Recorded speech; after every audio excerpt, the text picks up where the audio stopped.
Hello everyone, in this video we're going to review the AP Precalculus Unit 1 Polynomial and Rational Functions.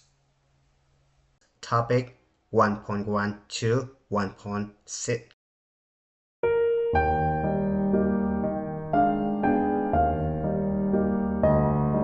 Alright, question number 1. The graph of the polynomial function f is shown above, where -5 less than or equal to s less than or equal to 5. So which means this is the domain of the function, right? So the function stops right here. The function f has local extrema at s squared -2 and s squared 2. So this is local maximum. This guy is local minimum, right? And the graph of f has a point of inflection at s equal to 0. So here's the point of inflection right here. Alright, on what intervals is f increasing? Alright, so in order to know if the function is increasing or decreasing, make sure you know the Christmas tree trick. Okay, so I have the Christmas tree trick right here.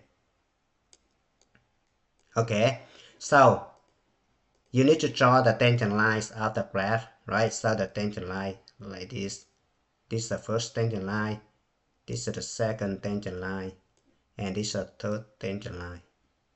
Now, if you see the graphs going this way, the tangent lines go in this way, the slope is positive. If the slope positive, the function is increasing, right? If the lines go in this way, the slope is negative. And if the slope is negative, the function is decreasing. Alright, so look at this one right here. The function is increasing from -5 to -2 right here, right? From here to here. Alright, so it's going to be -5 to -2 union this guy right here. Alright, net 2 to 5, right?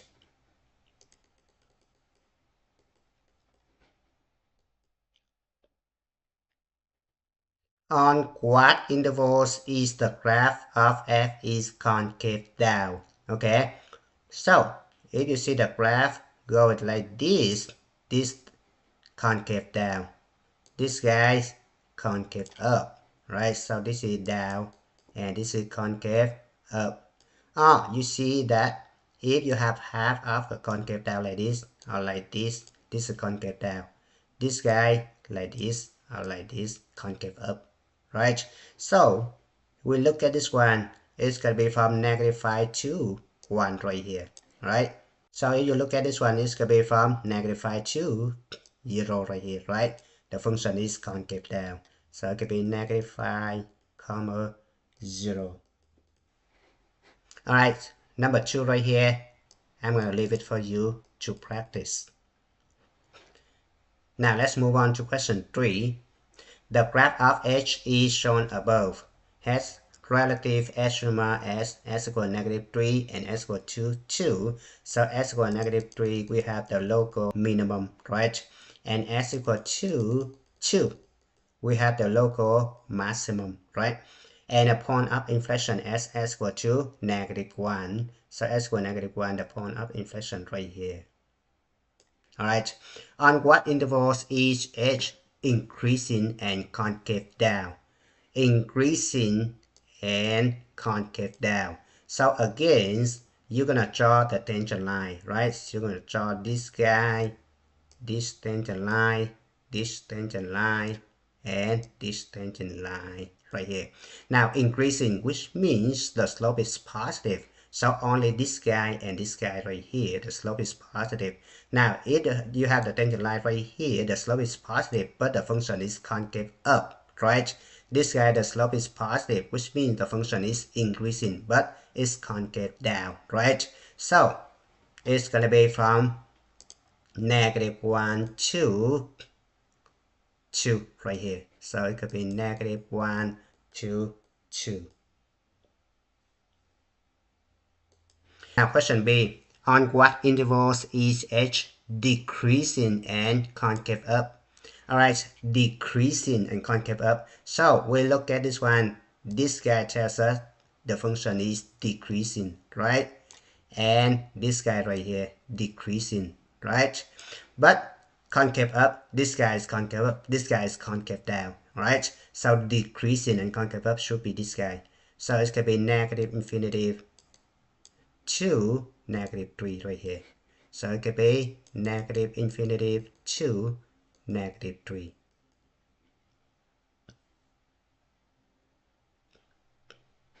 Now, on what intervals is h decreasing at a decreasing rate? Alright, the function is decreasing, so we look at this guy right here, either this guy, right, or this guy. Now, at a decreasing rate, so you're gonna draw two tangent lines and you compare, right? So right here I have the first tangent line right here. Now I have the second tangent line. It's gonna be right here. All right. Use the Christmas tree trick again. All right. If the tangent lines go in this way, the slope is positive. The tangent lines go in this way, the slope is negative. Alright, if the lines go in this way, and if the line is steeper, the slope is bigger, right? So tangent line is steeper, the slope is bigger.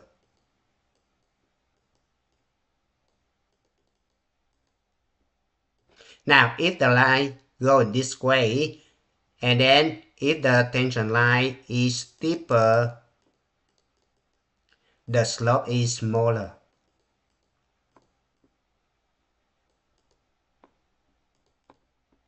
Now we look at this one, we have two tangent lines right here, and then the function is decreasing, right?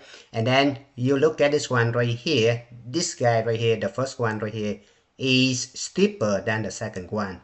So it's gonna be this one, steeper, the slope is smaller. So which means this guy increasing, right? The rate is increasing, right? But we need decreasing rate, so this is not the case. Now look at this one right here, we draw another tangent line right here. Alright, and we see that this guy right here steeper than this guy.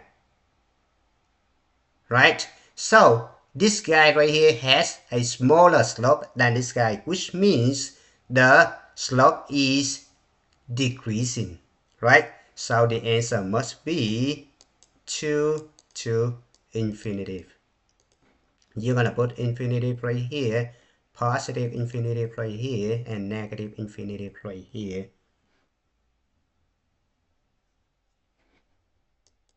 Now 3D, on what intervals is h increasing at an increasing rate? Now we look at this one right here, so we have two increasing intervals right here, from negative 3 to negative 1, and from negative 1 to 2, right? So we're gonna explore each of them, right? Now first one, I'm gonna draw another tangent line right here.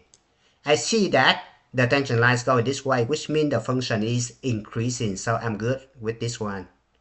Right, now I'm gonna check if the reaction is increasing or decreasing. So I look at this one right here, I see that the tangent line is getting steeper, which means the slope is bigger. So the function has an increasing rate. So the answer must be this interval. So it could be negative 3 to negative 1.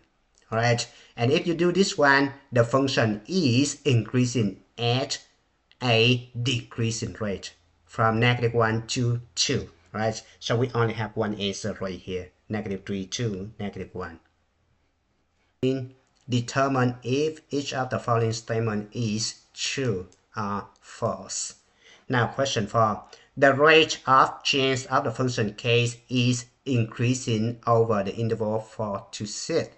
So we look at this one 4 to 6. This is 4 and this is 6 right here. So this guy right here, yes, the rate of change of k is increasing. Yes, you can draw two tangent lines and you see that the first tangent line right here and the second tangent line right here, and you see that the second tangent line is steeper than the first one, which means the slope is bigger, so the rate of change is increasing, right? So this is true.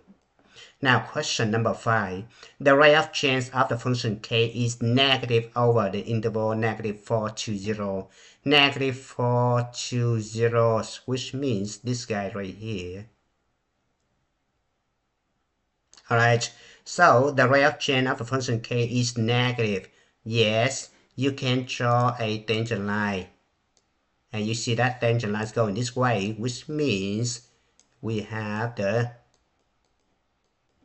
Christmas tree trick right here. So the rate of change of k is negative over this interval, so this is true. Now question 6. The function k is increasing at a decreasing rate over the interval 2 to 4. So 2 to 4, we have this guy and to this guy right here. Alright, so we draw one tangent line and we see that the tangent line going this way, which means the function is decreasing. But this guy say the function is increasing, so this is wrong. So this should be false. Now question number 7. The rate of change of the function k is positive and decreasing over the interval negative 6 to negative 4. So negative 6 right here, negative 4 right here. We have the function is going to be right here.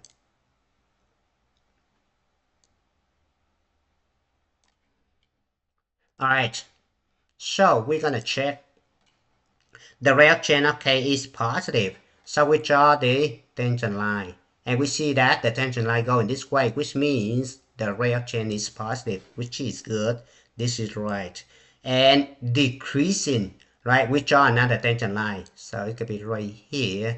And we see that the tangent line getting less steep, which means it has smaller slope.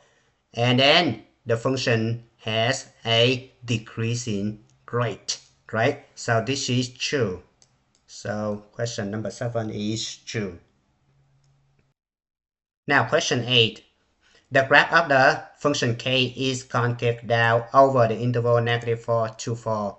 So negative 4 to 4 is going to be right here to this one right here. Alright, so this is not the case because this guy right here, from here to here, the function is concave up.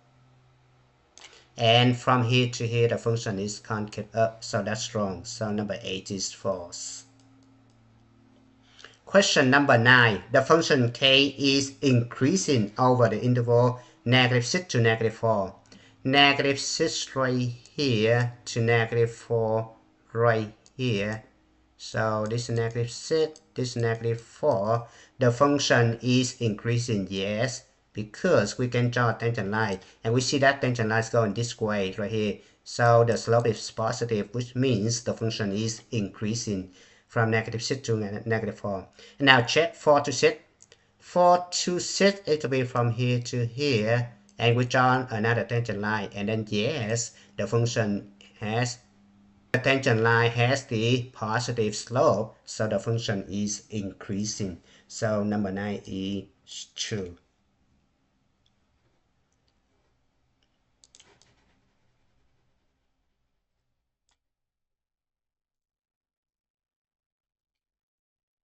Now question 10.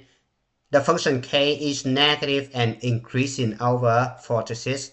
Negative and increasing over 4 to 6. So 4 to 6 right here. Right? The function k is negative. So we check this one. We see that the function is below the x-axis. So this is negative. So this is true. Right? And increasing, right? We draw another tangent line. We see that the tangent line going this way. So which means it has the positive slope. So which means the function is increasing. Right? So question 10, this is true.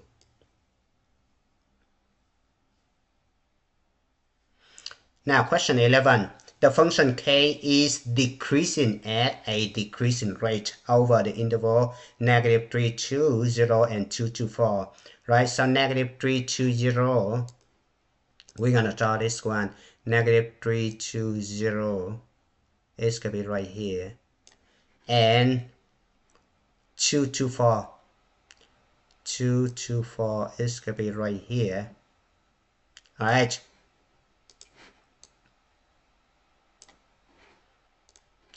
Now we're going to check if the function is decreasing at a decreasing rate over these intervals.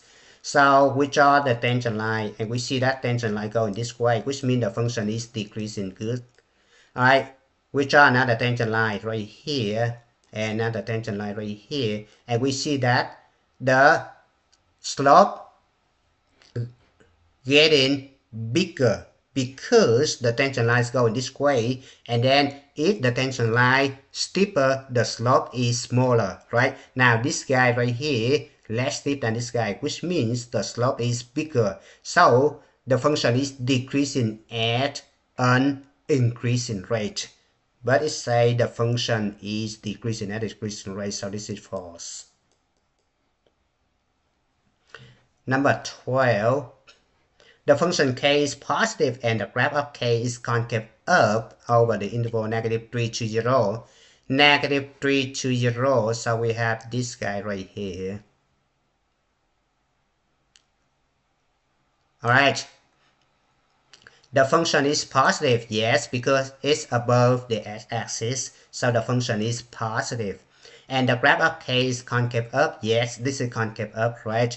We have like something like this, or something like this. This is concave up.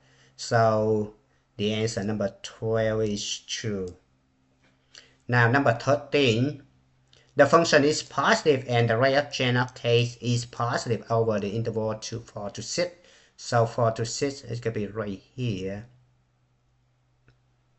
Alright, so the function is positive. That's wrong, right? Because the function is below the x-axis, so this is negative. So this is false. Alright, so we know that the average rate of change formula is going to be f of b minus f of a over b minus a over the interval a, b, right? So we look at the first one right here, number 14. Find the average rate of change of the function f of s over this interval right here. So we have average rate of change is going to be f of 2 minus f of 1 over 2 minus 1. So we just substitute into the function right here. So we have 2 times 2q minus 2 plus 1. Alright, don't forget parentheses, minus another parenthesis. So it could be 2 times 1q minus 1 plus 1 over 1. Right? So if you simplify this one, it turns out to be 13. Now, question number 15 is going to be similar to the question number 14, so I'm going to leave it for you, okay? Now, question number 16, find the average rate of change of the function g of s over the interval negative 1 to 4, right? The function g of s, this is a piecewise function, right? Alright, so now we're going to use the formula. It's going to be average rate of change is f of 4 minus f of negative 1 over 4 minus negative 1. So it turns out to be f of 4 is going to be, because 4 greater than 3, so we're going to use the second one right here. So it's going to be 4 squared plus 2 all together, subtract f of negative 1, which is less than 3 right here. So we're going to use the first one right here. So it's going to be 4 minus 2 times negative 1 over 4 minus negative 1 should be 5, right? So if we do this one and we simplify this one, it turns out to be 12 over 5, right? Now, question number 17 is similar to question number 16. I leave it for you, okay? Now, question number 18. Find the average rate of change.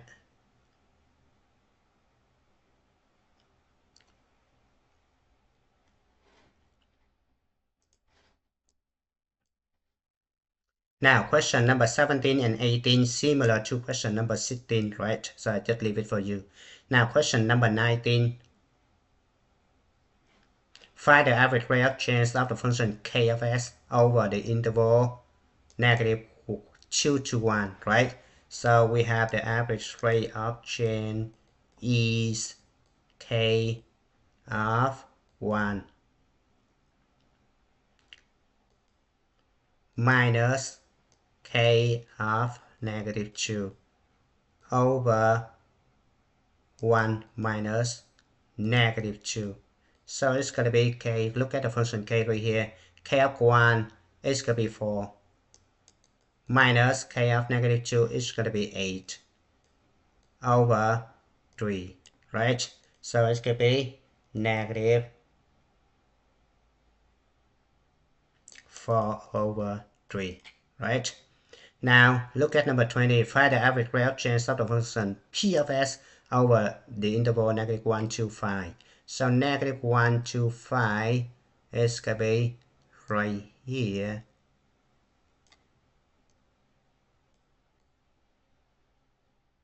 Alright, so we have the average rate of change formula is p of 5 minus p of -1 over 5 minus -1. So p of 5, we look at this one, we see that it's going to be 3, right?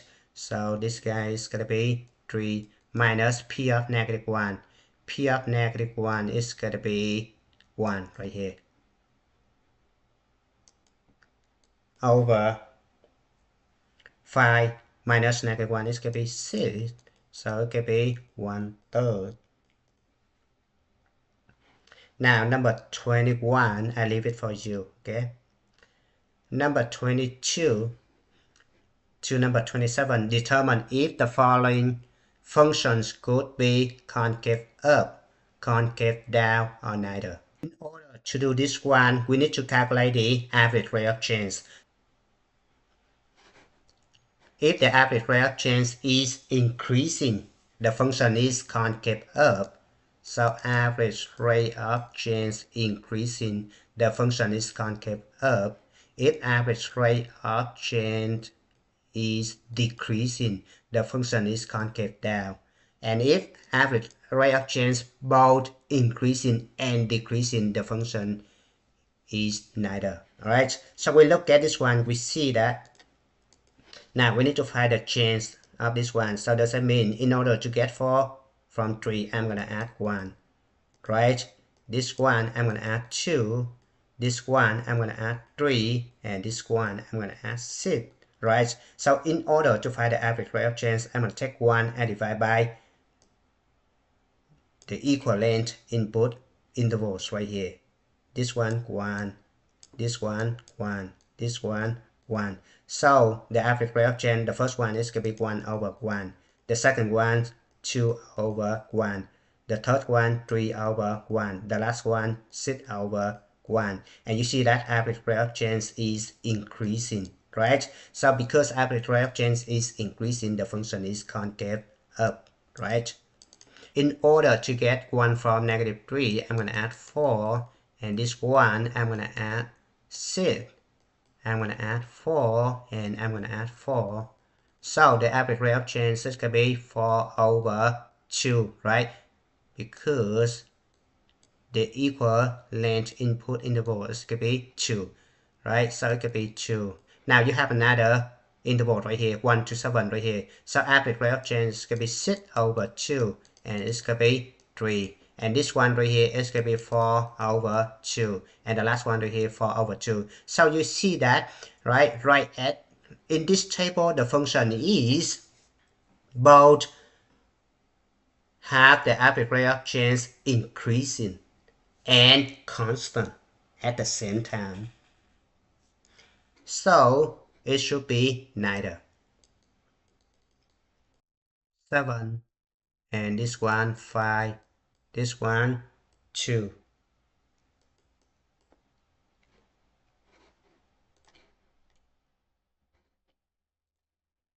This one 1, right? So the average rate of change can be 7 over 3, 5 over 3, 2 over 3, and 1 over 3. And you see that the average rate of change is decreasing, right?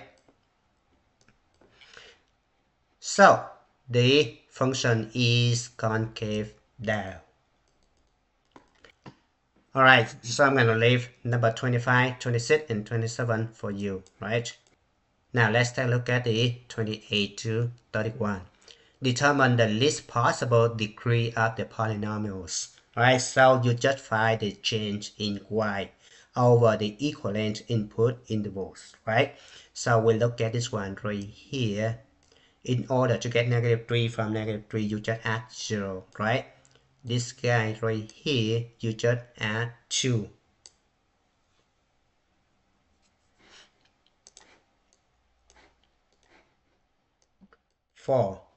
This guy right here, you add 7.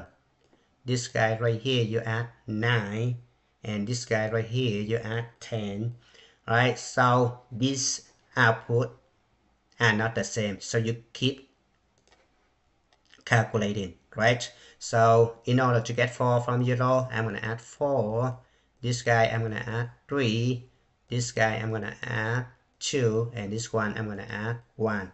They are not the same, right? So next, in order to get 3 from 4, I'm going to subtract 1. This one, I'm going to subtract 1. This one, I'm going to subtract 1. So after the first, second, and the third difference, all the output right here are the same, right? So the function has the degree 3.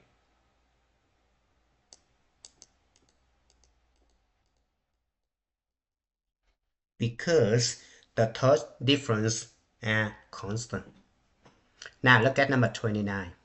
Over the equivalent input intervals right here, we're going to calculate the difference of the output. So in order to get 8 from 12, I'm going to subtract 4, subtract 2.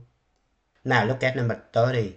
Alright, over the equivalent input interval, we have the change in the output, right? So this one, subtract 5, subtract 2, plus 1, plus 5, and plus 11, right? Next one, we're gonna add 3. This one we're gonna add, now we're gonna add 0, 1, 2, right? Add 1 and then add 1. So after 1, 2, 3, 4 times calculate the difference of the output, we have the same constant right here. So the function has degree 4.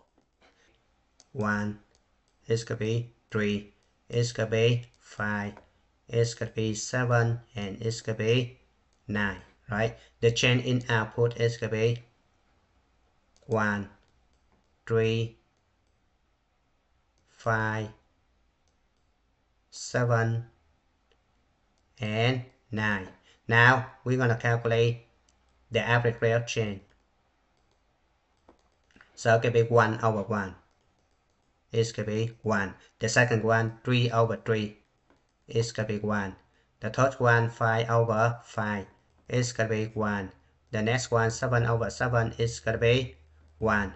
And the last one, 9 over 9. It's gonna be 1. So because the average rate of change is a constant, so the function is a linear, right?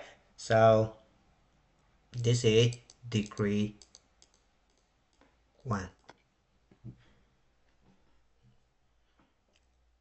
Now let's move on to question number 32 to 38. So question number 32 to 38. Determine if the following functions are even, odd, or neither. So keep that in mind. We have the formula if f of negative s is negative f of s, the function is odd. If you have f of negative s is f of s, the function is even. Right, so we're going to check this one. So we have y equal this one, right? So I just say f of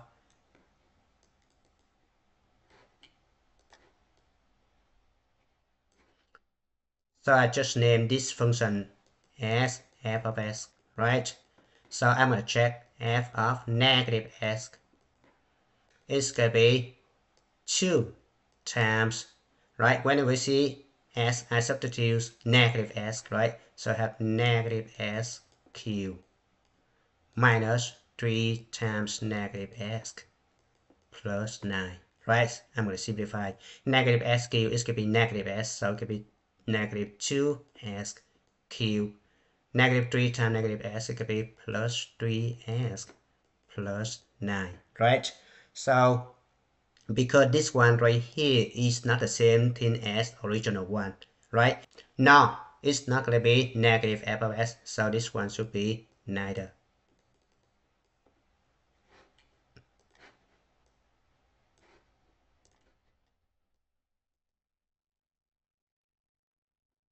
Now, question number 34.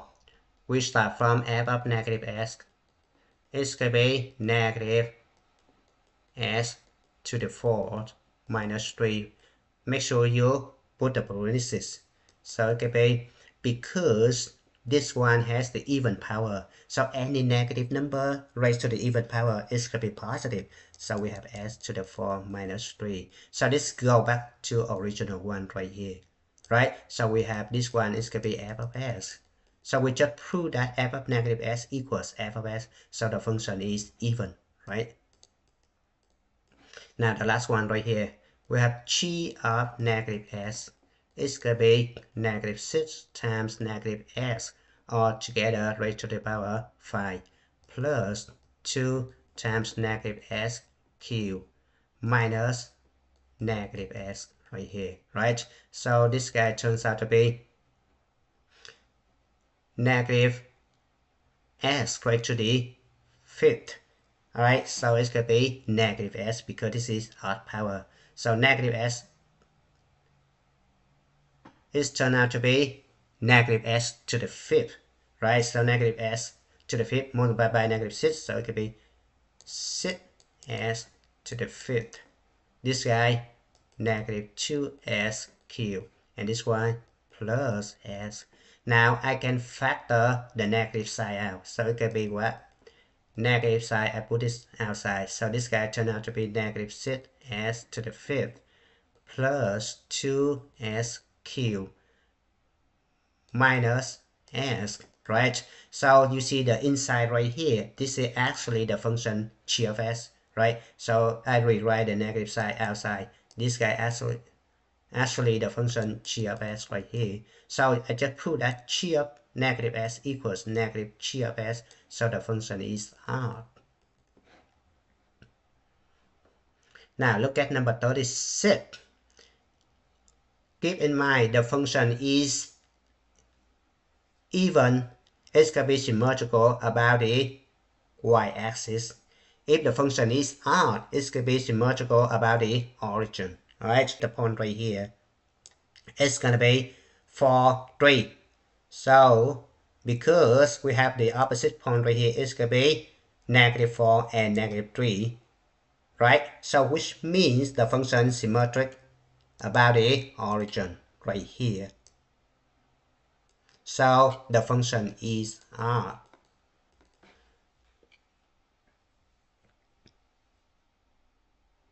We look at number 37 right here. Right, the function is not symmetric about the origin, not the y-axis, so this is neither.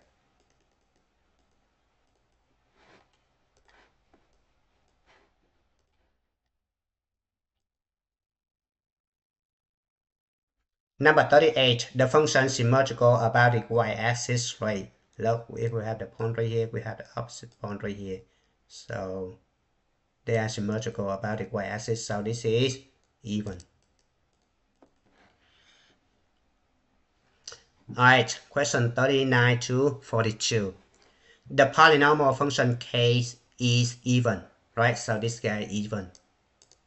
And the polynomial function p is odd, right?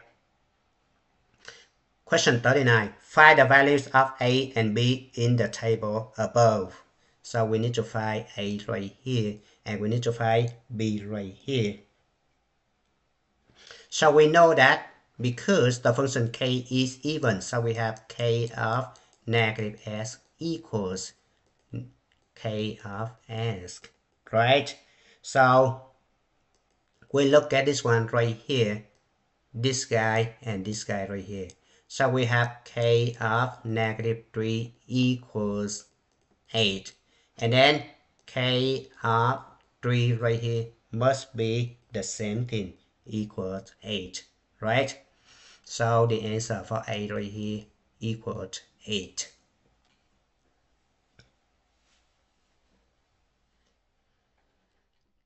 Now, look at this one. Because the function b is odd, so we have p of negative s equals negative p of s, right?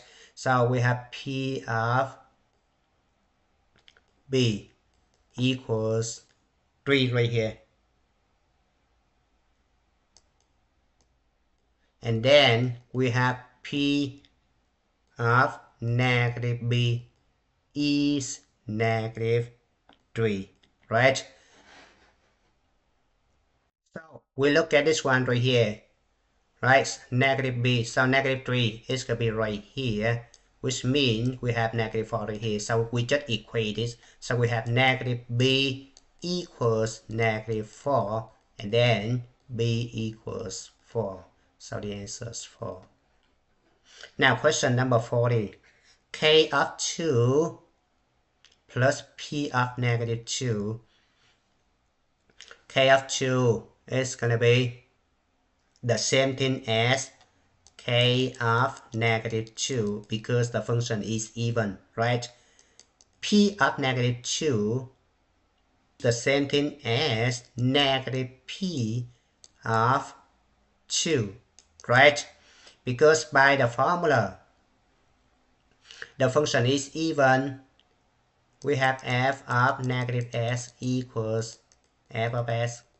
If the function is odd, f of negative s is negative f of s, right? So we just substitute values.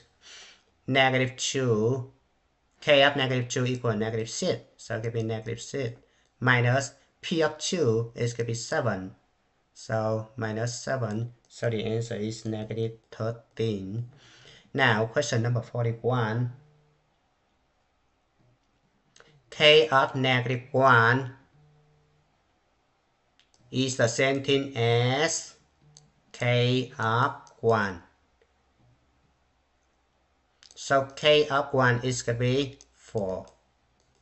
Now p of 3 is the same thing as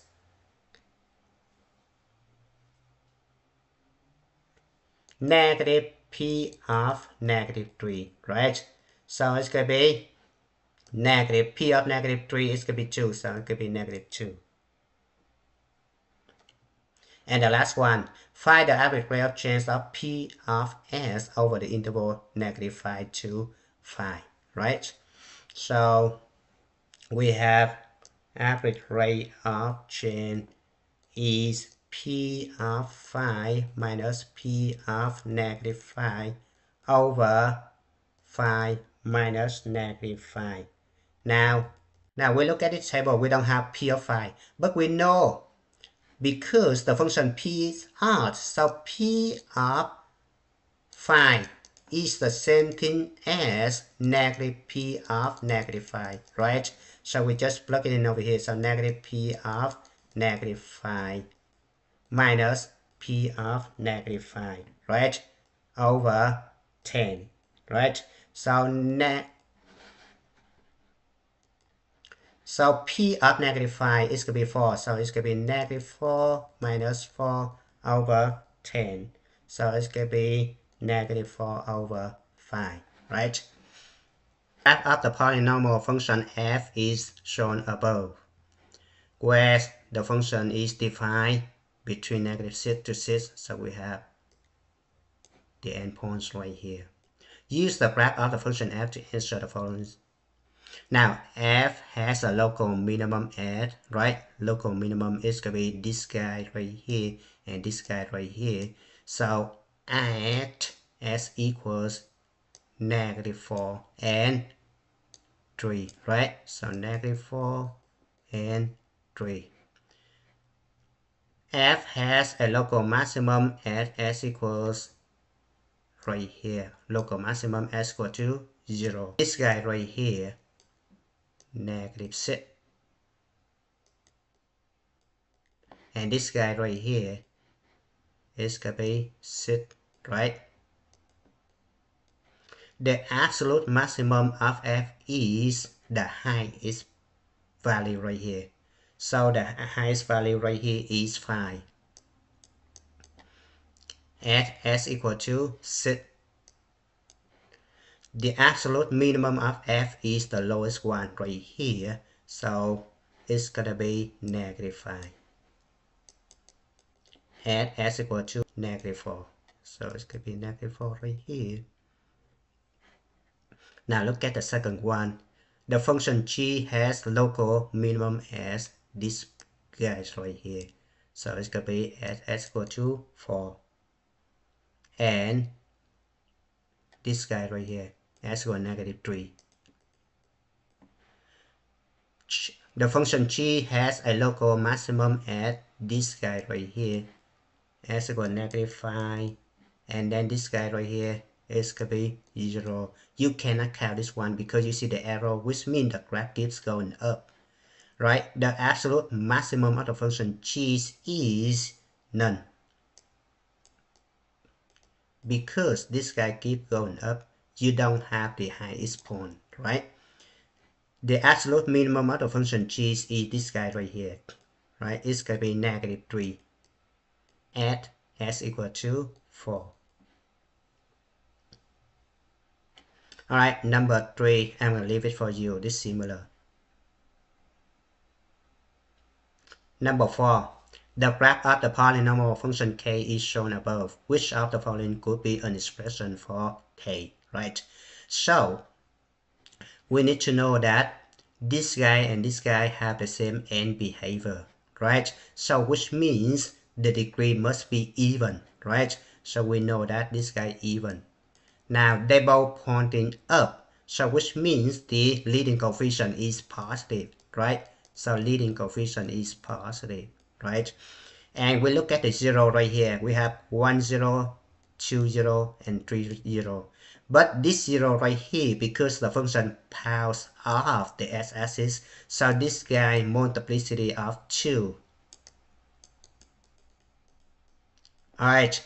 So we look at this one right here. We see that the leading coefficient is negative. We cross this one out. Right. Now, this guy right here. We look at question D right here. We see that.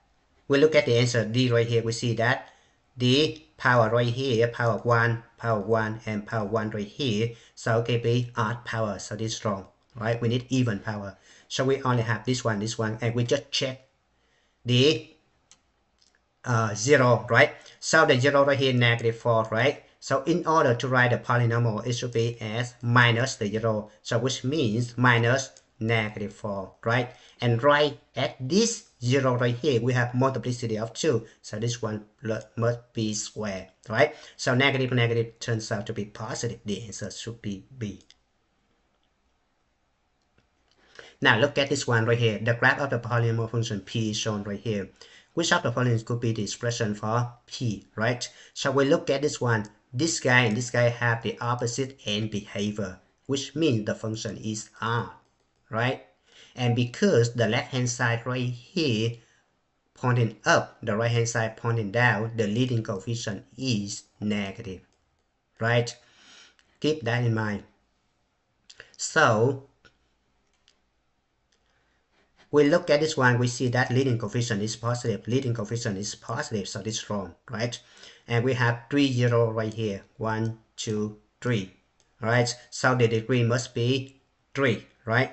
And we look at this one, degree is 4, right? This is 2, this is 1, this is 1, so degree 4, this is wrong. So the answer must be C. And we check this, the 0 right here, negative 3, so which means S minus negative 3 times the second 0 right here, S minus 0, right? And the third 0 right here, S minus 2. And if we simplify, it's going to be right here. Alright, let's move on to question number 6 right here. Alright, we look at this one. This guy and this guy have the same end behavior, right? So the function is even. And then because they're both pointing up, which means the leading coefficient is positive, right? If they're pointing down, the leading coefficient is negative, right? So we look at this one right here, we see that the function has two real zero right here. And they both bounce off the x-axis, right? So we have s minus negative 2, right? And they both bounce off the x-axis, so this guy must have the multiplicity of 2. So this guy multiplicity of 2, and then this guy s minus 3 power of 2, right? And we know that the final answer must be even degree. And then, of course, the function has the imaginary root, right? So we look at this one right here. Leading coefficient is positive. We need to cross out this one. It should be even degree, right? So this one right here, right? At least we have 4 right here. So we cross out A, right? Now we look at B and D right here. So you need to be careful because the function has imaginary roots right here. So the answer must be D. Now question number 7. We need to find x where the function g of x greater than 0, right? So the function greater than 0, which means it's above the x-axis, right? So it's going to be this guy right here. Alright, so we put negative infinitive right here, positive infinitive, and negative infinitive right here. So which means we need to find the domain of this one. So it could be negative infinitive 2, 3, right? But because we don't have the equal sign, which means you don't include the 0. So we have the 0 right here as negative 2. We need to exclude this one. So it's going to be negative infinitive 2, negative 2, union negative 2, 2, 3. Right, so you need to be careful. Now question 7b, g of s less than or equal to 0, which means the guys below the axis right here. Alright, so it's going to be from 3 to infinity, right? Now, because we have the equal sign, which means we're going to include the 0, so the 0 is 3, so we have the bracket right here. And we look at this one, we need to include the 0 right here too. So this guy union negative 2. Now look at question 8 right here. Alright, question 8, I'm going to leave it for you to practice. Alright, question 9. We need to solve the inequality right here. So the first step you need to do is to find the 0 of this one. So x plus 4 equal to 0. And then s equal to negative 4. Now s minus 3 equal to 0. And then s equal to 3. The last one s plus 1 equal to 0. And then s equal to negative 1. Now you need to draw the number line. And then you need to place all the 0 on the number line. So I have negative 4, negative 1, and 3. The 0 must be in increasing order, so keep that in mind. The left hand side right here, you put negative infinitive. The right hand side, you put positive infinitive.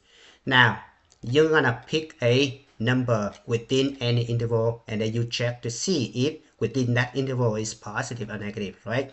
So I look at this one right here, from negative 1 to 3, and I pick a 0, right? So I substitute over here. So I have 0 plus 4 0 minus 3, 0 plus 1, right? So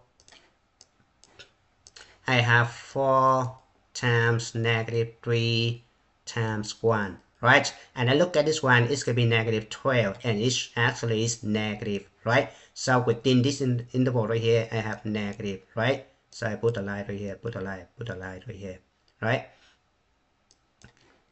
Now, if you see the multiplicity of each linear factor right here as an odd number, and then you keep changing the sign, right? This is negative, this guy positive, this guy negative, this guy negative, this guy positive. All right, so finally we're gonna look at this one right here. We need this guy to be greater than or equal to 0, right? So we only pick the positive one right here. Okay, so the answer must be negative 4 to negative 1, right? And we have the equal sign right here, which means we need to include it with the bracket union 3 to infinity. Right at negative infinity or positive infinity, you cannot put a bracket, you must put parentheses. So keep that in mind. Alright, so if you see the leading coefficient right here, negative number, multiply both sides by negative 1, right? So I have 3 times s plus 2 times s minus 1 times s minus 5 greater than 0. You need to flip the inequality symbol, right? So then you need to find the 0 of each of these linear factors right here. So I have 0 of this one is going to be negative 2, this guy 1, and this guy 5, right? So I place this guy on the number line, right? Now I need to pick a 0 within this interval, right? So I substitute over here. I have 3 times 2 times negative 1 times negative 5, which is positive, right? So this guy must be positive. And then I look at this one, I see that they all have multiplicity of odd number, right? So I keep changing the sign like this.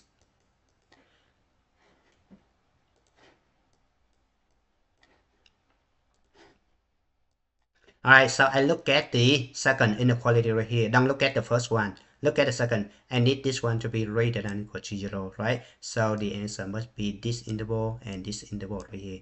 So because I don't have equal sign, so I don't need to include the endpoints, right? So it's going to be negative 2 to 1 union 5 to infinity. Alright. Now look at number 13.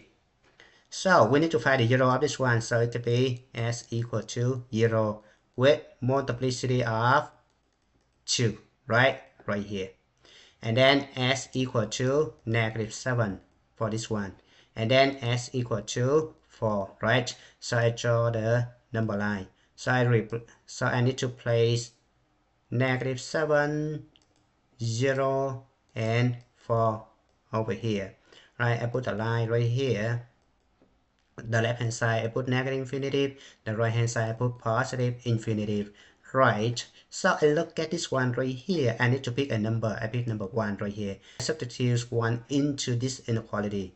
So I have negative 3 times 1 times 8 times negative 3, right? So it's going to be positive, right? So this guy positive, I put this positive, right? Now 4, you look at 4 right here. This is multiplicity of 1, right? So I keep changing the sign. Now 0 right here, multiplicity of 2, and then the sign doesn't change. This guy positive, this guy must be positive, right? Keep that in mind. When the graph passing the 0 with multiplicity even, right, the sign does not change. Keep that in mind. And then this guy right here, negative 7, this multiplicity of 1, so this guy change, right? Negative. Now I need this guy to be greater than or equal to 0, so which means my answer right here, right? So it's gonna be negative 7, comma 4, right? And then I have the equal sign right here, so I need to include the endpoint. All right. Now the last one right here, I need to find the 0 of this one. So the 0 of this one is gonna be s equal to 0. Multiplicity of 3, so I don't care, right? Keep in mind, I only care about the multiplicity of even power, right? This guy, s equals negative 8 multiplicity of 2, right? And s equals 5 multiplicity of 1. S equals 1 multiplicity of 2, right? So I draw a number line. I place all these number on the number line. So it could be negative 8 go first, and then 0, next one, 1, right? And then the last one should be 5, right? So I draw the line right here. Put positive infinity right here, negative infinity right here. So now I'm going to pick a number 2 within this interval, and then I'm going to substitute over here. So I have 4 times s cubed, which means 4 times 2 power of 3 times 10 power of 2 times 2 minus 5 is going to be negative 3 times 2 minus 1 is going to be 1, so 1 square. So this guy positive, positive, positive, this is negative, right? So this guy must be negative, right? So the answer is negative. So this is negative. Now, you need to be careful. Look at 5 right here. Okay, so this is the 0, right? S equal to 5. This guy multiplicity of 1, right? So I keep changing the sign. S equal to 1, multiplicity of 2. So the sign doesn't change. So it could be negative right here. S equal to 0, right here, multiplicity of 3. So because this is odd multiplicity, right? So this guy right here keep changing the sign, right? Because multiplicity of 3. Now negative 8, negative 8, which means the 0 of this one right here, multiplicity of 2. So this guy doesn't change the sign, so this guy positive, right? Now I need to conclude. I need this one to be less than or equal to 0. So the answer must be this right here, right? So it's going to be 0 to 5. Now I need to include the endpoint. So it could be 0 to 5 right here. And then right here, you see this guy multiplicity of 2 right here. Right, s equal to negative 8 right here. This guy make the inequality equal to 0 right here. So this is gonna be union to negative 8.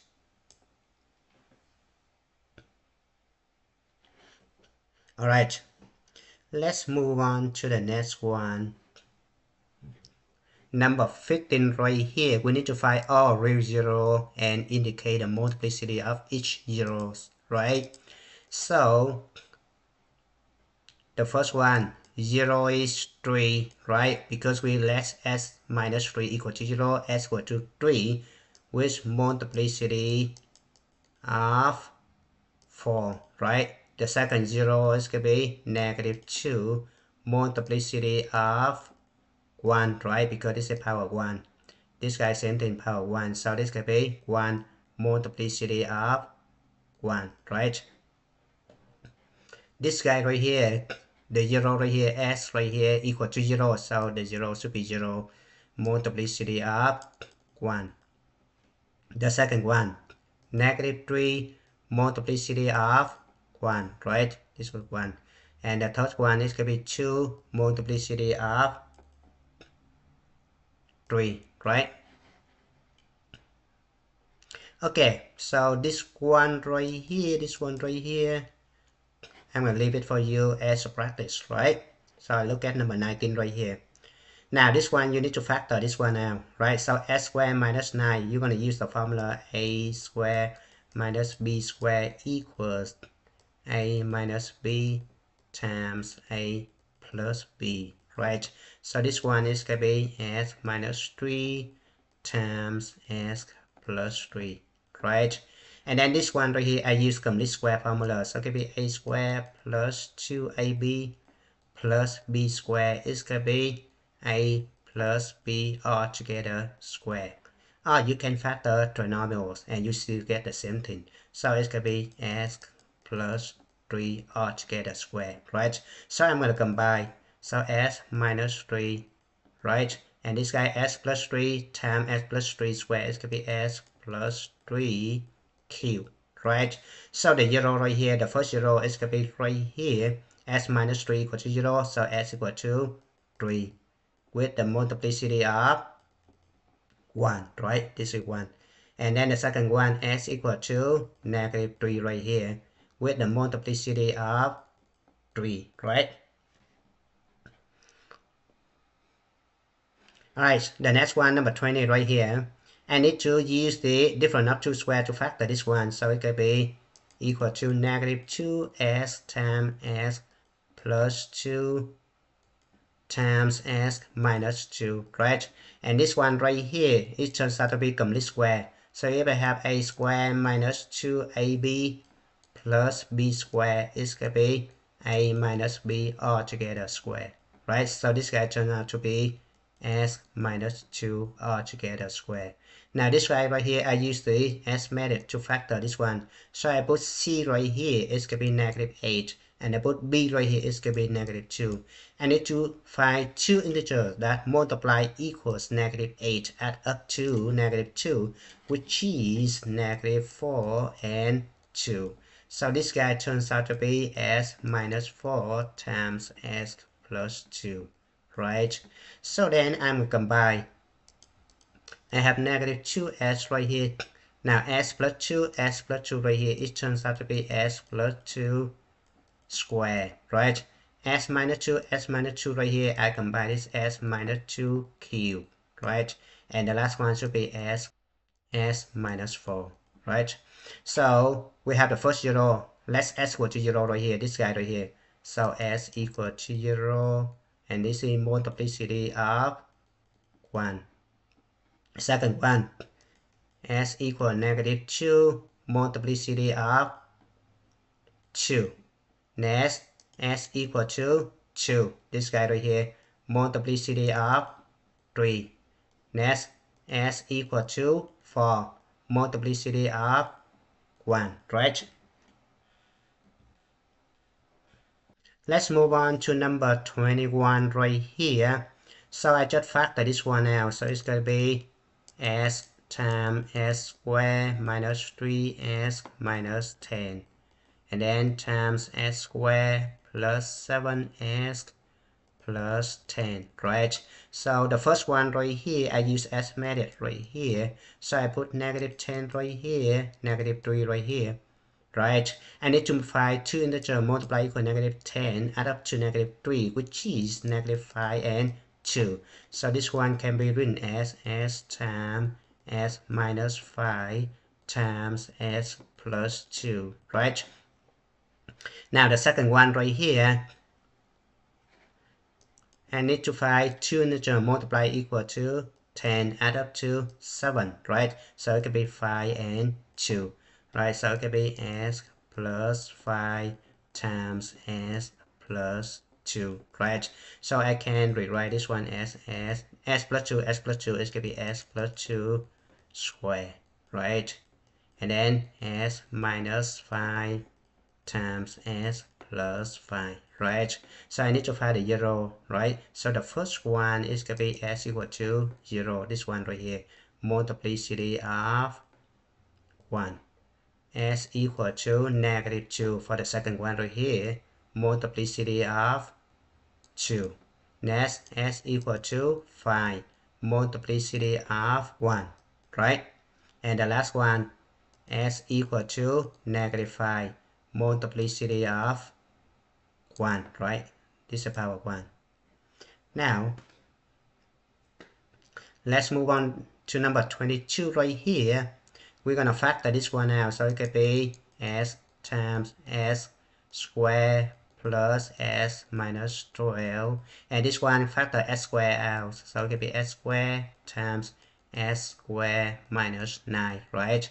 So you need to factor this one using s method. Like what I did right here, it turns out to be s times s plus 4 times s minus 3.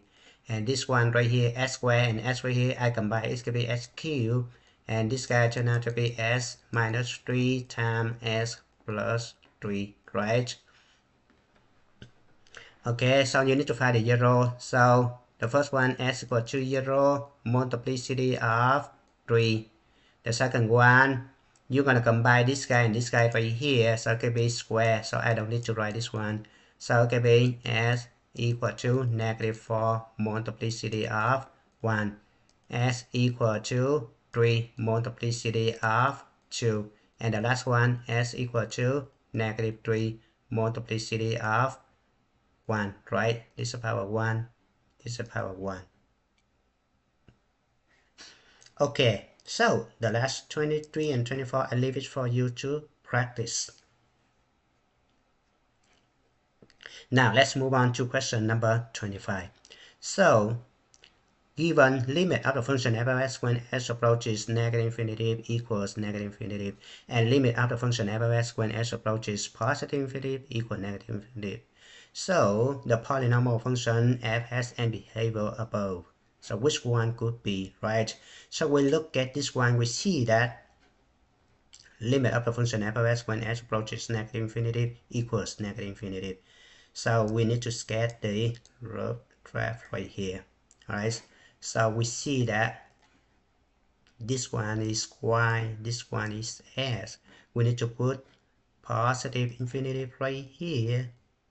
This guy negative infinity, this guy negative infinity, and this guy positive infinity, right?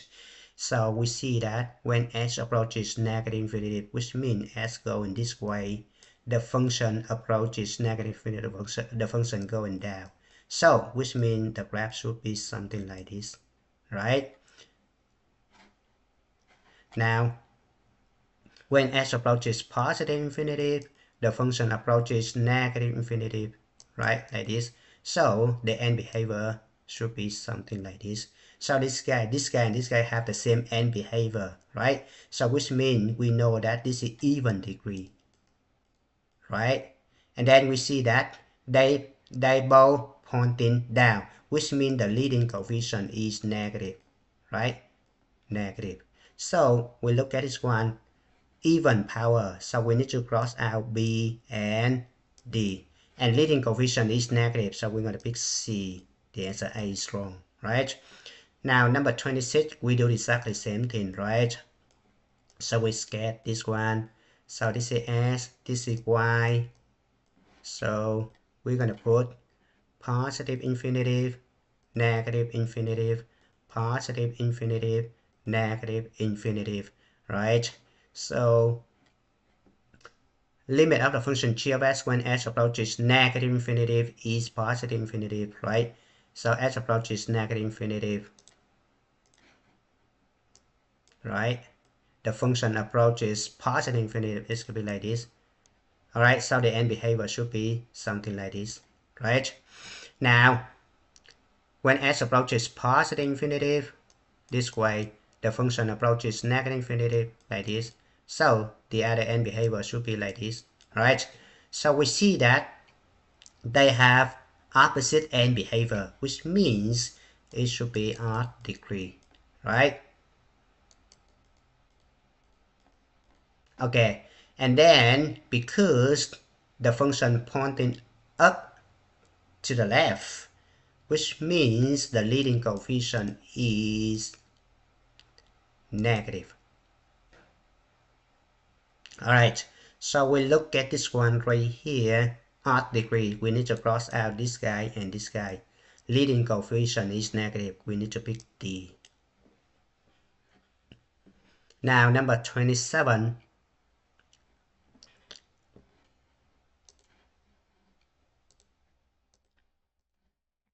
we need to sketch the graph, right? So this is S, this is Y, and then we need to put positive infinity right here, positive infinity, negative infinity, negative infinity, right? Now, when s approaches negative infinity, s going this way, the function approaches this way, right? So we have end behavior should be like this. And s approaches positive infinity, the function approaches positive infinity So the at the end behavior should be like this. So they have opposite end behavior, which means this is odd degree, right? And then because the left hand side right here pointing down, which means the leading coefficient is positive, right? So based on this information, leading coefficient is positive. So we need to eliminate C and A, right? Because we have -2 and -2 right here. Now we check the power. This is 5, this is 2, and this is 1. Add up to 8, so this is wrong, right? And the last one right here, 5, 2, and 2 right here is going to be 9. And leading coefficient is positive 2, so the answer must be D.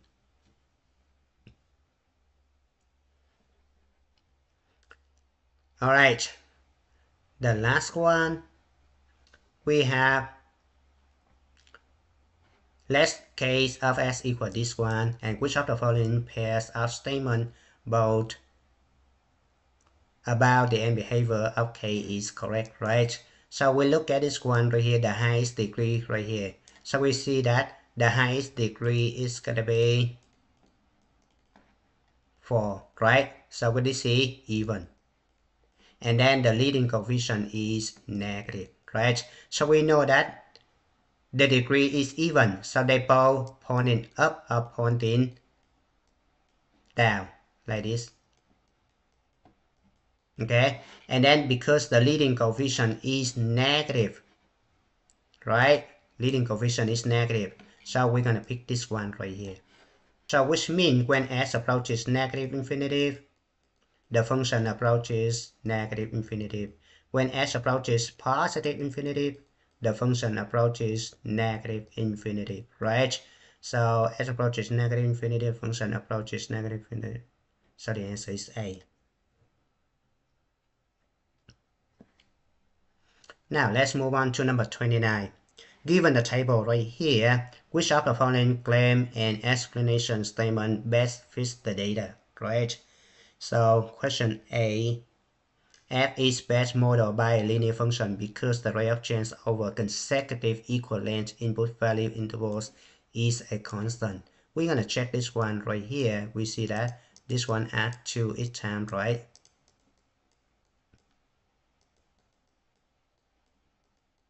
And the right hand side right here, negative, in order to get -1 from -2, we're gonna add 1, right? And this one we're gonna add 4, right? So this is not linear, right? Because 1 divided by 2 is gonna be 1/2. 4 divided by 2 is gonna be 2. The average rate of change is different, it's not a constant, so this is wrong.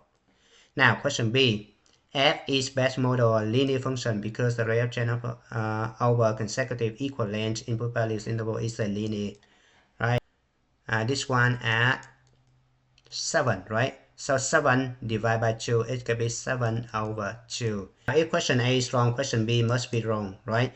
Because the function is best modeled by a linear function, the rate of change over consecutive equal length input value intervals must be constant, right? So this is not a linear, so this is wrong. Now question C, f is best modeled by a quadratic function because the rate of change over consecutive equal length input value interval is a constant. No, this is not right, right? It must be linear, right? Yes, this is right. So we're gonna check this one right here. We see that 4/2 is gonna be 4/2, right? This is 7/2 and this is 10/2, right? Now we need to find the chain of this one, right? So this one right here, in order to get 4/2 from 1/2, I'm gonna add 3/2, right? This one I add 3/2. This one I'm gonna add 3/2, right? So this one tells us the answer must be D. We look at this one right here, we see that every single time we're gonna add 10, right? Okay, the right hand side right here, this guy decreasing by 40, this guy decreasing by 20, this guy decreasing by 10, and this guy decreasing by 5, right? So I need to find the rate of change. So this one, the rate of change is negative 40 divided by 10. This guy, negative 20 divided by 10. This guy, negative 10 divided by 10. And this guy, negative 5 divided by 10. And I simplify this one, it's going to be negative 4, negative 2, negative 1, and negative 1/2. And you see that average rate of change is increasing, right? Negative 4 to negative 2 to negative 1 and negative 1/2, which is increasing. So because the average rate of change is increasing, the function could be concave up, right? So the answer must be B. Now let's move on to the next question. The graph of the function f is shown above. Which of the following statements about the function f is correct? So the function f is positive and increasing. No, this is not positive. It's only positive in this interval only, right? So this is wrong. The rate of change of the function f is positive and increasing. Yes, you can draw the tangent line. You see that the Christmas tree say if the tangent line is going this way, the slope is positive. And if the slope is positive, the rate of change is positive. Right? And if the rate of change is positive, the function is increasing. Right? So this is true. Now the function is increasing, so the answer must be B. Okay, question number 32. The graph of function g is, which of the following statement is true about the function g? Question A. The function g is an even function. Yes, because they have the same end behavior. And the rate of change of g is increasing. Now we need to draw the tangent line right here. The first tangent line, the second tangent line, and the third tangent line right here. You see that if the tangent line is going this way, the slope is positive, right? This guy 0, this guy is negative, right? So from left to right, the rate of change of the function g is decreasing, right? So this is wrong. Question B, yes, that's right. The rate of change is decreasing. The function is even. Now question 33, the function h is increasing. We draw a tangent line. Yes, this is, the slope is positive. The function is increasing. Yes. And the rate of change of h is increasing. We just draw another tangent line. We see that another tangent line right here, and you see that the tangent line getting less steep, which means the slope is smaller. Rate of change of the function h is decreasing, so the answer A is not right. The answer must be B right here. Decreasing. The function is increasing. Now question 34 right here. The function k is increasing. We draw the tangent line right here, and you see that the function, the line is going this way, the slope is negative, which means the function is decreasing. So we need to eliminate A, B, right? Now we draw another tangent line right here. We see that the tangent line getting less steep, and then this going this way right here, right? The tangent line is steeper, the slope is smaller, right? So which means the slope of this guy right here is less than this guy right here, which means the function has an increasing rate. So the answer must be C. Now let's move on to the next one. So we are at the home screen. We need to add graph right here, and we input the function. It's going to be negative plus 33.1. Okay, so you hit enter. Alright, so it's going to be like this. Now we need to restrict the domain from negative 3 to 3. Alright, so we need to hit menu, window, zoom right here.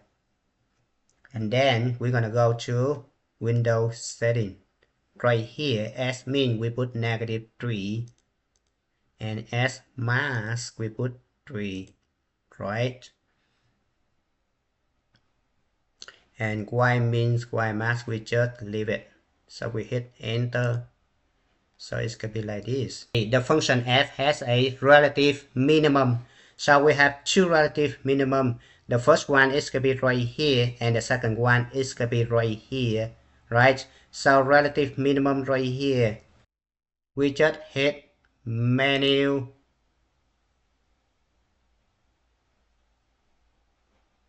analyze graph, and minimum right here. Okay, we move the line to the left of minimum, hit enter. Move the line to the right of minimum, hit enter. So it could be negative 0.718. So it could be negative 0.718. So keep that in mind. The question asks you to find the relative minimum as the value of s right here. And the right hand side right here, we know that this is the lowest point right here. It's going to be at 3 right here. So okay, now relative maximum, we do exactly the same thing. We hit menu, analyze graph, maximum, move the line to the left up, maximum, move the line to the right. So it could be 1.99 right here. So it could be 1.99. And the left one right here is going to be at s equal to negative 3, right? So negative 3 right here. On what intervals is the function is increasing, right? The function is increasing from the interval negative 0.718 to 1.99, right? This one right here, the middle one right here, because the tangent line has the positive slope. So we have the interval negative 0.718 to 1.99, right? Now, on what intervals is the function f is decreasing, which means the other one right here, it's going to be negative 3 to this one, and it's going to be from 1.99 to 3, right? So it could be negative 3 to negative 0.718 union 1.99 to 3, right? Right here you can include the endpoint right here, negative 3, and the right hand side should be 3, right? Now question 2 and question 3, you're going to do exactly the same thing. All right, so I just leave it as your practice. Now let's move on to the last one right here. Number 1. Which of the following statement about the zero of the function f is correct, right? Now look at this one. We have 1, 0, right? We have two imaginary 0 right here, s squared plus 4. S squared plus 4 equal to 0, right? So it's going to be s equal to s squared equal negative 4. So we have two imaginary 0. Two non-real 0, right? So we look at this one right here. We see that two non-real 0. So we need to eliminate a and b, right? Now we look at this one right here. We have the 0 is going to be s equal to 0. This one right here, we have the 0 s equal to 3. This one, we have s equal to 1. So we have 3 distinct real 0 and 2 non-real 0. So the answer must be C. On to question 2. Given a function g of s, on what intervals is g of s greater than or equal to 0, right? So we need to factor this one out, right? So we have a times c equals 2 times negative 12. It's going to be negative 24. And b equal to 5. Now we need to find two integers. Multiply equals negative 24. Add up to 5. It's going to be 8 and negative 3. Alright, so I have s plus 8 times s minus 3. Now I look at this one, I see that the leading coefficient is 2. So I need to divide this guy by 2, this guy by 2. I simplify 8 divided by 2, it's going to be 4. So I have s plus 4 times this one. I cannot divide 3 by 2, so I need to multiply this one, so it could be 2s minus 3. Now I need to find the zeros of this one, so the zeros should be negative 4 and 3.5, right? So I put this guy on the number line. It's gonna be negative 4 here, 3.5 right here. The left hand side is negative infinitive, the right hand side is positive infinitive. I put the line right here. Alright, so I pick a number within this interval, so I pick 0. I substitute over here. Right, so I have 0 plus 4 is going to be 4. 0 minus 3 is going to be negative 3. 4 times negative 3 is going to be negative. So within this interval it's going to be negative. So I look at this one, I don't have the even multiplicity of the linear factor right here. So I keep changing the sign. So this guy should be positive, this guy should be positive. Now I look at this one right here. I need this guy to be greater than or equal to 0. So my answer should be this interval and this interval.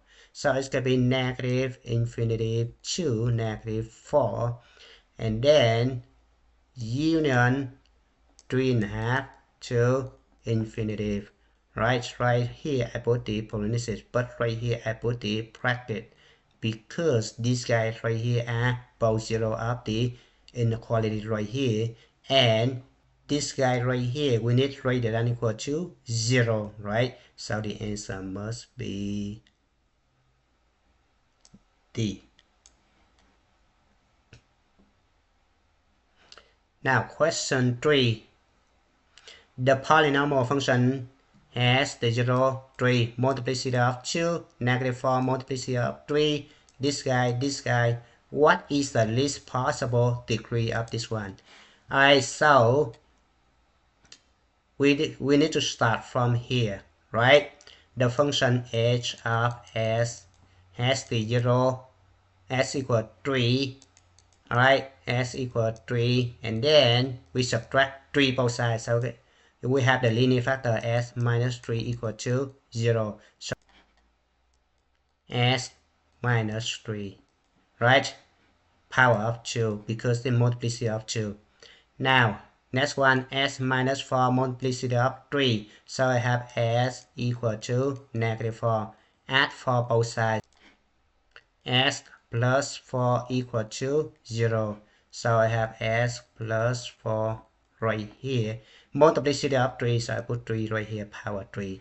Now I have the next one, s equal to I. This is imaginary number. So whenever you have imaginary root, its conjugate must be the second root. So keep that in mind. If you have a plus bi is a root, and its conjugate is a minus bi, must be the second root. So we have s minus 2i, right? And then the other one should be s plus 2i, right? And the last one right here, this is same thing, s minus 5 minus 3i, and s minus 5 plus 3i. Alright, so now we're gonna check the degree, right? This is power 2, power 3, this is power 1, power 1, power 1, power 1. So it's gonna be power 9. So the answer must be D. Question number 4. The graph of the function h is shown above. Which of the following statements about the function h is correct, right? So we look at the rate of change of h is positive, we draw the tangent line right here, right? And we see that the tangent lines go in this way, which means the slope is negative, right? This guy's slope is positive. So because the slope is negative, the rate of change is negative, right? So we need to eliminate the answer A, right? Answer B, the rate of change is negative, which is right, and decreasing, we draw another tangent line. Right, we draw another tangent line right here. And if it's going this way, if the tangent line getting steeper, the slope is smaller, right? Which means it's decreasing, right? So the answer must be B.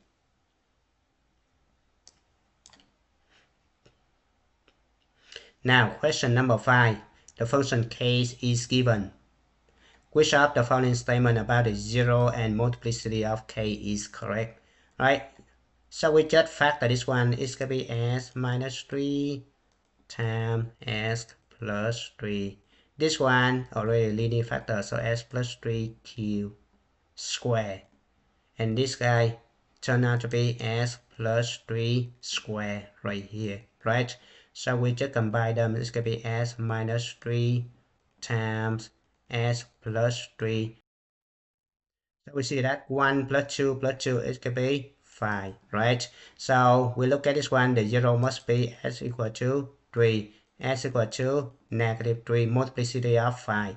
So the answer must be A.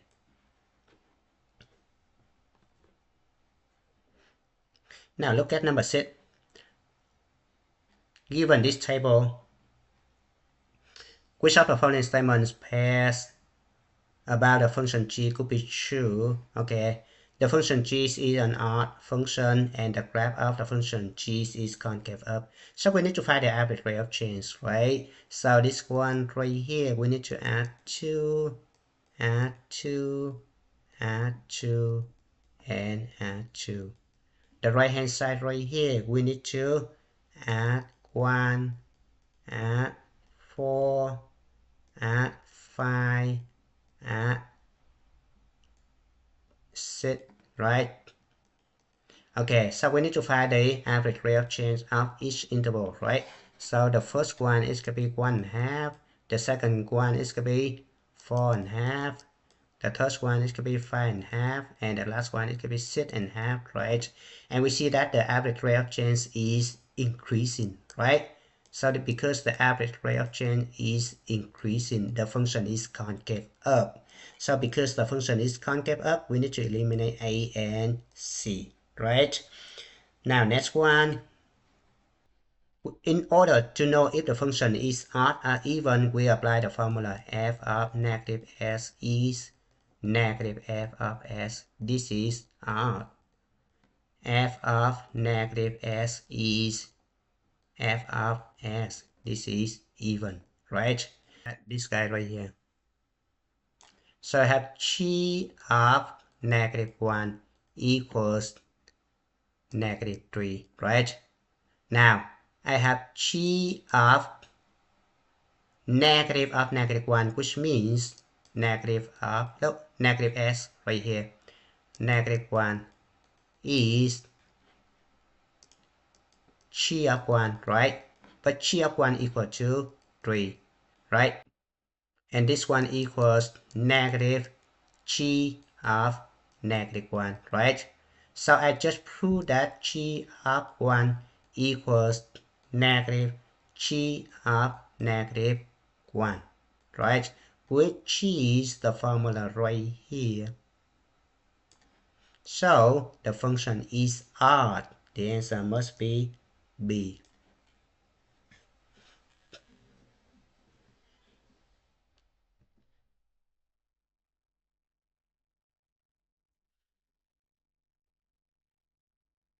Now let's move on to the next question. Question number 7.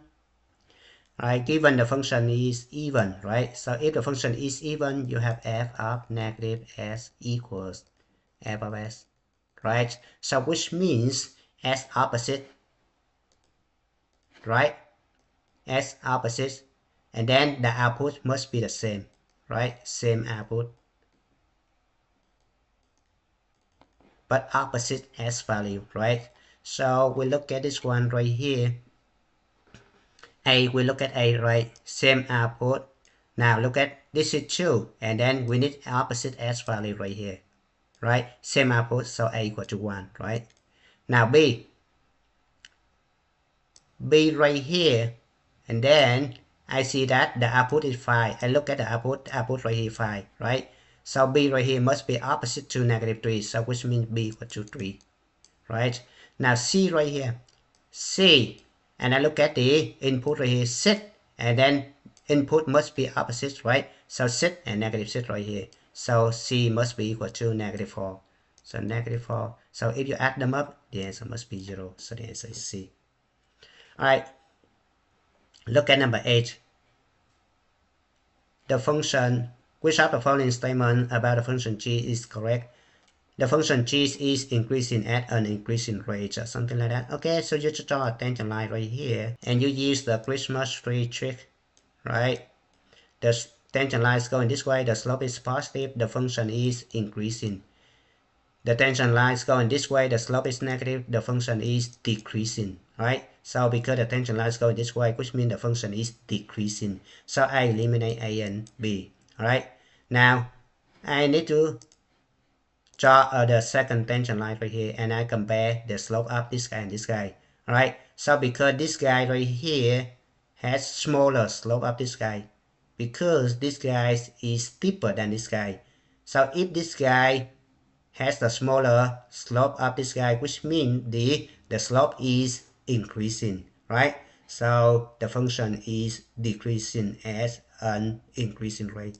The answer must be C. I'm going to leave question 9, 12, 11, 12 for you to practice. Let's move on to question number 13. Let the function f be an odd function such that f of -4 equal to 5 is the location of local minimum. Which of the following statements must be true? Alright.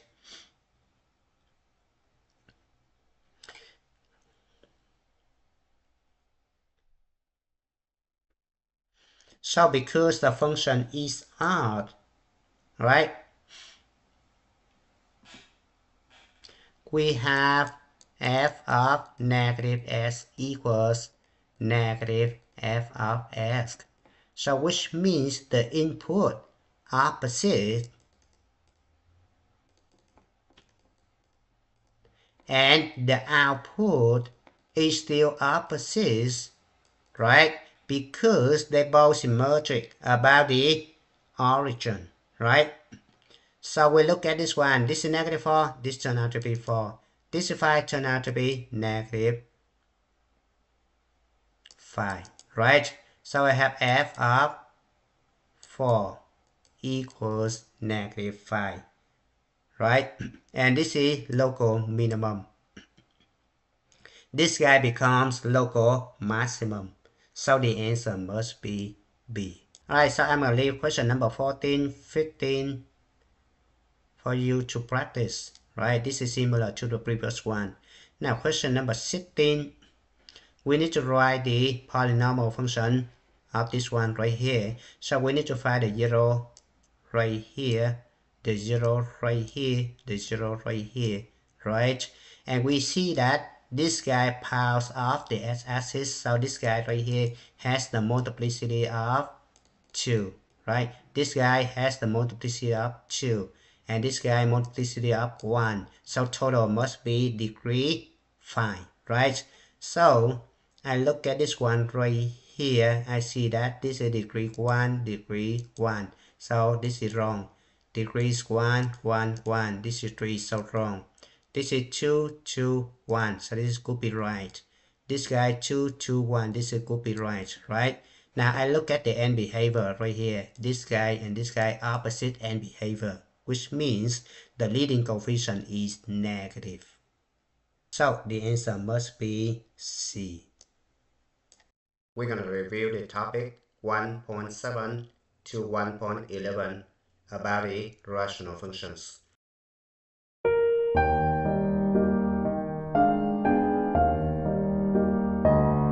Alright, directions. For each of the following rational functions, write the limit statements to describe the left and right end behaviors. Alright, so on the x and y coordinate, you always put the positive infinitive right here. negative infinity right here.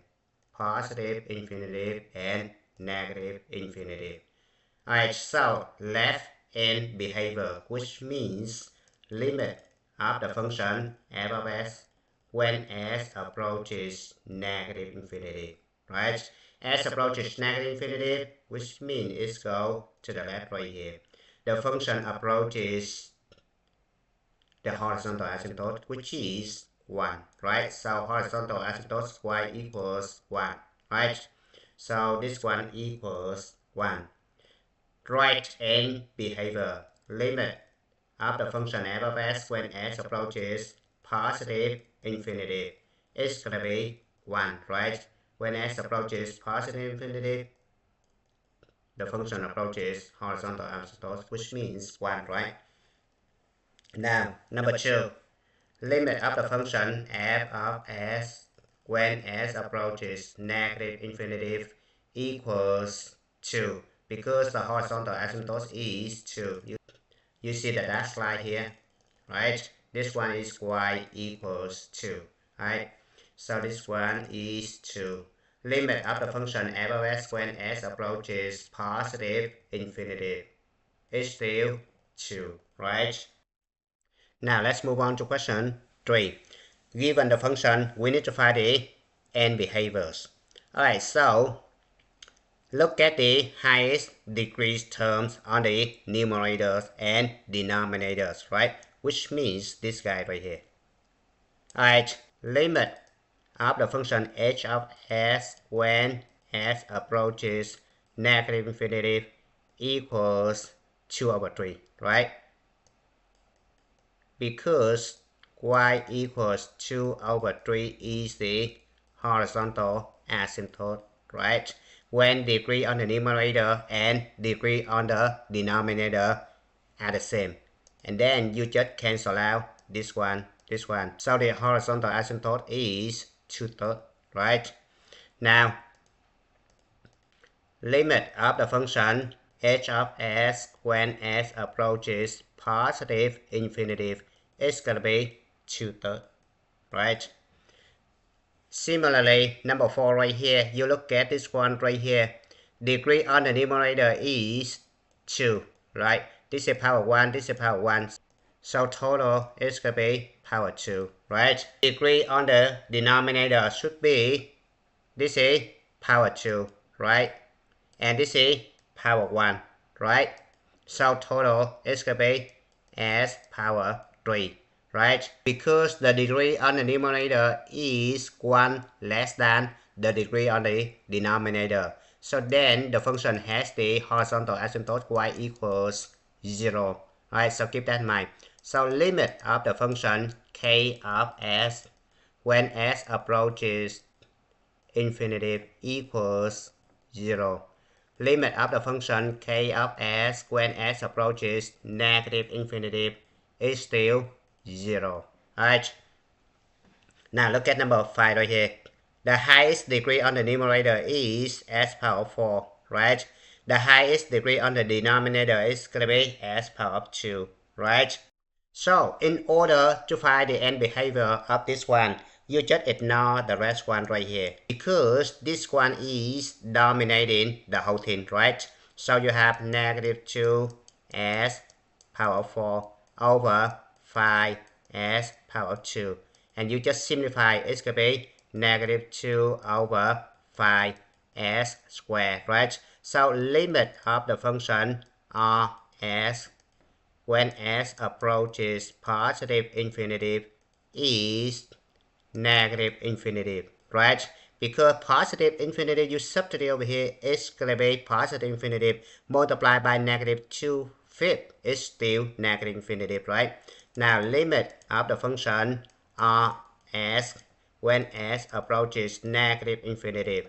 This guy becomes positive infinity, right? Multiplied by negative 2/5 is still negative infinity, right? Now let's move on to number 6. We need to rewrite the function m of s as 3. This is coefficient. You need to rewrite it, right? Now s minus 1 square. This one dominate the whole thing, right? So it can be s squared. You need to take this one with s, right? Now s plus 5, when s approaches infinity, this one dominates, right? So it can be times s over this one right here. You have 2s right here, dominate 3, right? So you have 2s, don't forget parentheses, power of 2 right here. Alright, now you simplify, it can be 3s squared times s over 4s squared, right? Now s squared and s squared right here cancel out, so it's going to be 3 over 4s, right? Now limit of the function ms when s approaches positive infinity, it's going to be positive infinity, right? Because positive infinity multiplied by 3, 4 is going to be positive infinity. Now limit of the function ms when s approaches negative infinity, it's going to be negative infinity, right? Now let's move on to number 7 and number 8. Write a limit statement describing the output values for the following graphs and verbal description of the input values. Alright, the input values decrease without power, which means it's go to negative infinity, right? So the limit statement is going to be limit of the function f of s when s approaches negative infinity, right? So negative infinity should be right here, right? This one should be positive infinity. This one should be positive infinity, and this one should be negative infinity. So when s approaches negative infinity, the function going down like this, right? So it's going to be negative infinity, right? Now, for the number 8, the input values increase without bound, which means it's gonna go to positive infinity, right? S value go to positive infinity. So you have limit of the function g of s when s approaches positive infinity. Alright, so this is positive infinity. This one is positive infinity, this one is negative infinity, this one is negative infinity, right? So we just focus on this guy only, right? S approaches positive infinity, the function approaches horizontal asymptote, which is y equals 1, right? So it's gonna be 1, right? Now let's move on to number 9, 10, 11, 12, 13, 14, 15, and 16. The graphs of the function h and k are given below. Use the graphs to find the following limits. Now, number 9. Limit of the function h of s when s approaches 2 minus, right? Now, first you need to label positive infinity, negative infinity, and negative infinity.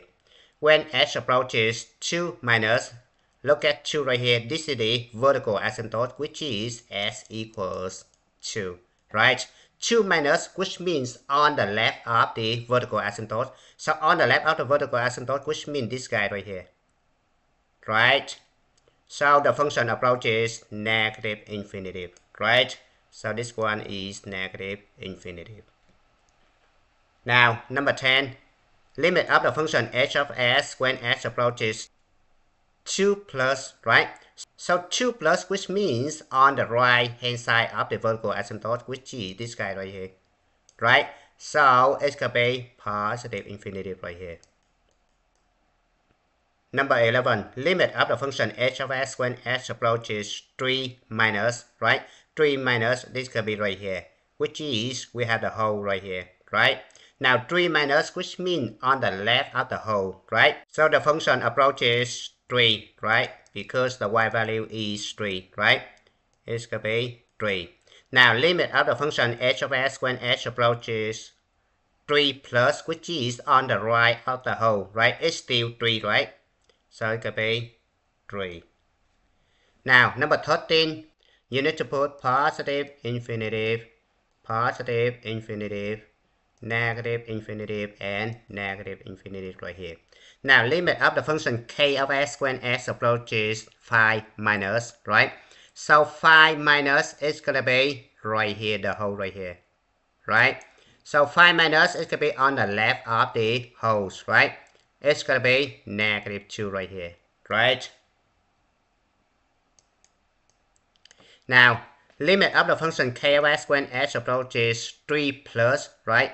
3, which means the vertical asymptote right here, right? This is s equals 3. 3 plus, which means on the right of the vertical asymptote, which is this guy right here. The function approaches positive infinity, right? Now, limit of the function k of s when s approaches negative infinity, right? Negative infinity, which means s go to the left right here. The function go up, right? So it's still positive infinity, right? Now, limit of the function k of s when s approaches positive infinity, right? So s go to the right, right? The function is going down. It's going to be negative infinity, right? Now let's move on to number 17, 18, and 19. For each of the following, write the left and right limit statements for f of s as s approaches 1, right? Now left and behavior is going to be limit of the function f of s when s approaches 1 minus, right? Since number 17 right here, we have the common factor on the numerator and denominator. So this one is the whole, right? I need to cancel out this one.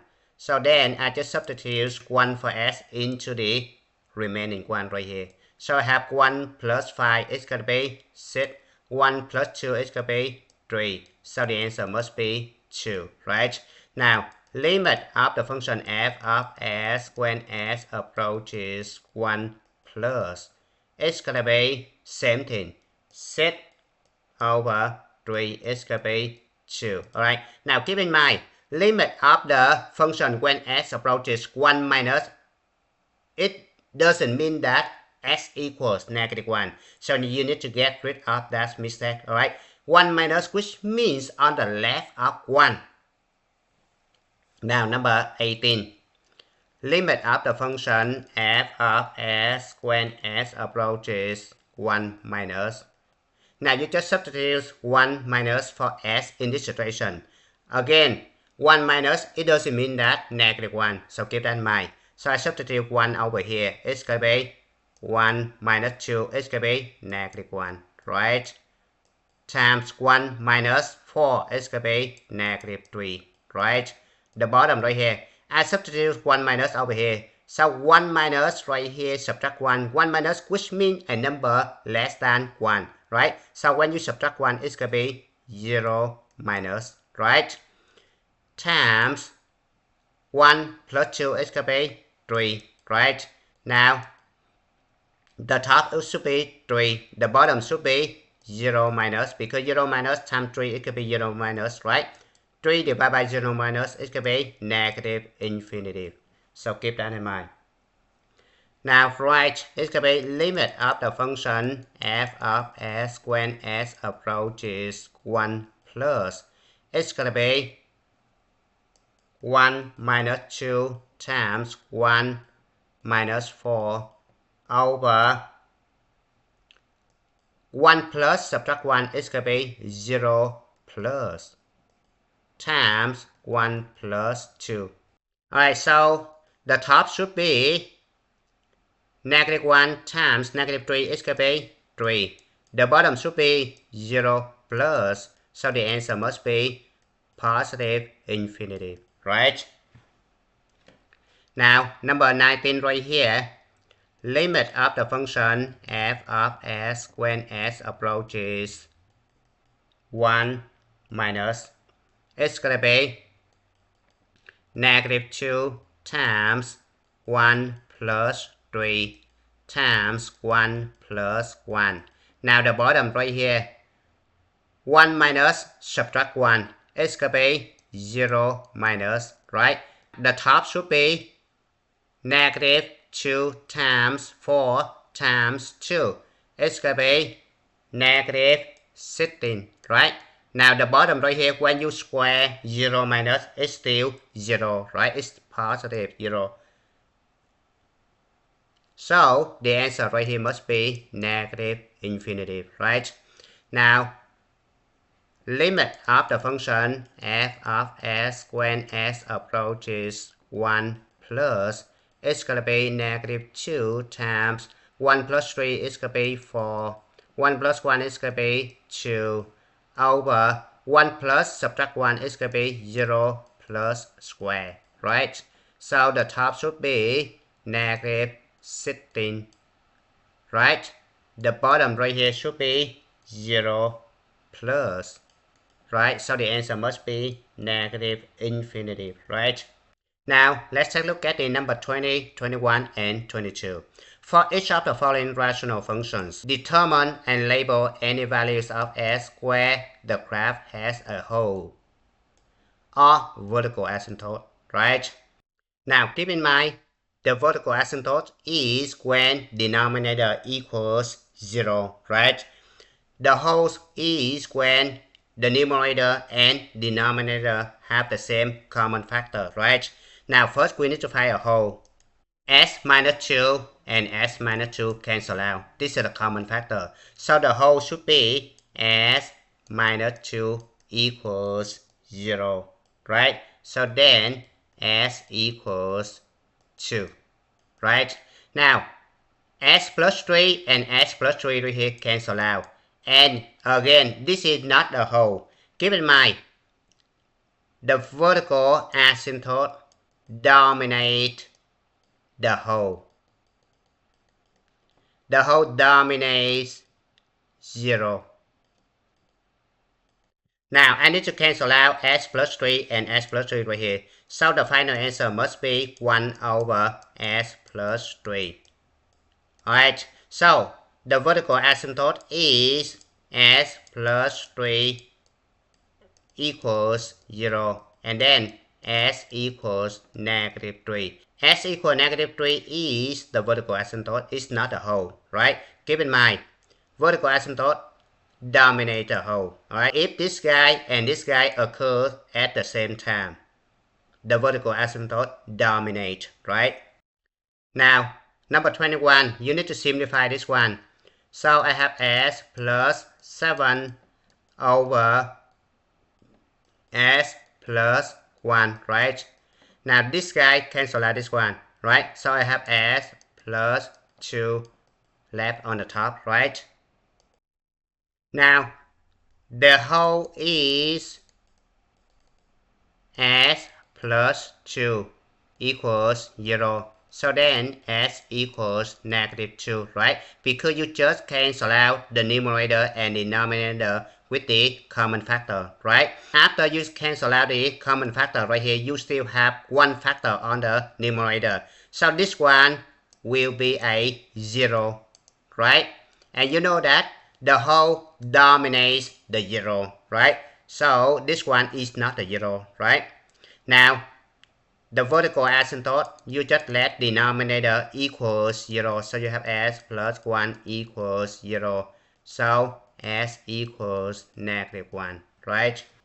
Alright, number 22.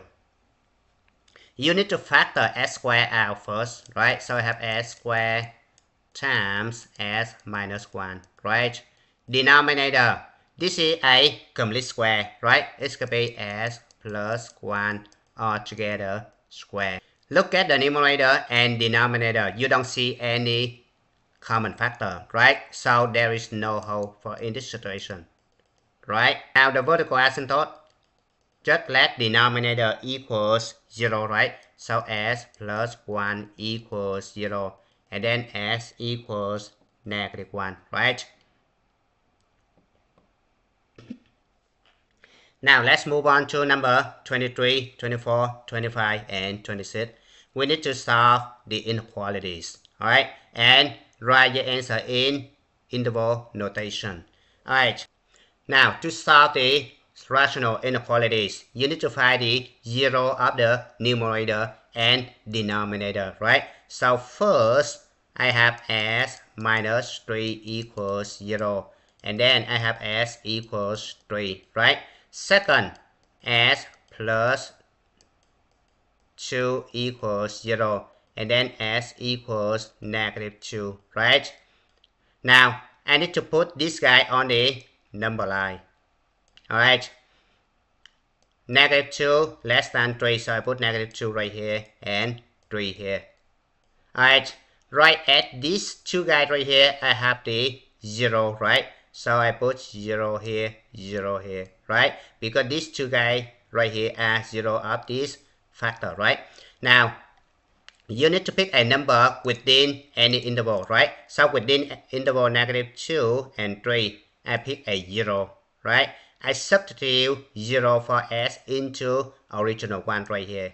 So I'm gonna test, right? So I have 0 minus 3 over 0 plus 2. Now 0 minus 3 is gonna be negative 3, right? So 0 plus 2 is gonna be 2. This guy actually negative, right? So negative, I put negative side right here. I need to check each of these factors right here to see if there is any even multiplicity, right? So I don't see any even multiplicity, right? Because this one right here, power of 1.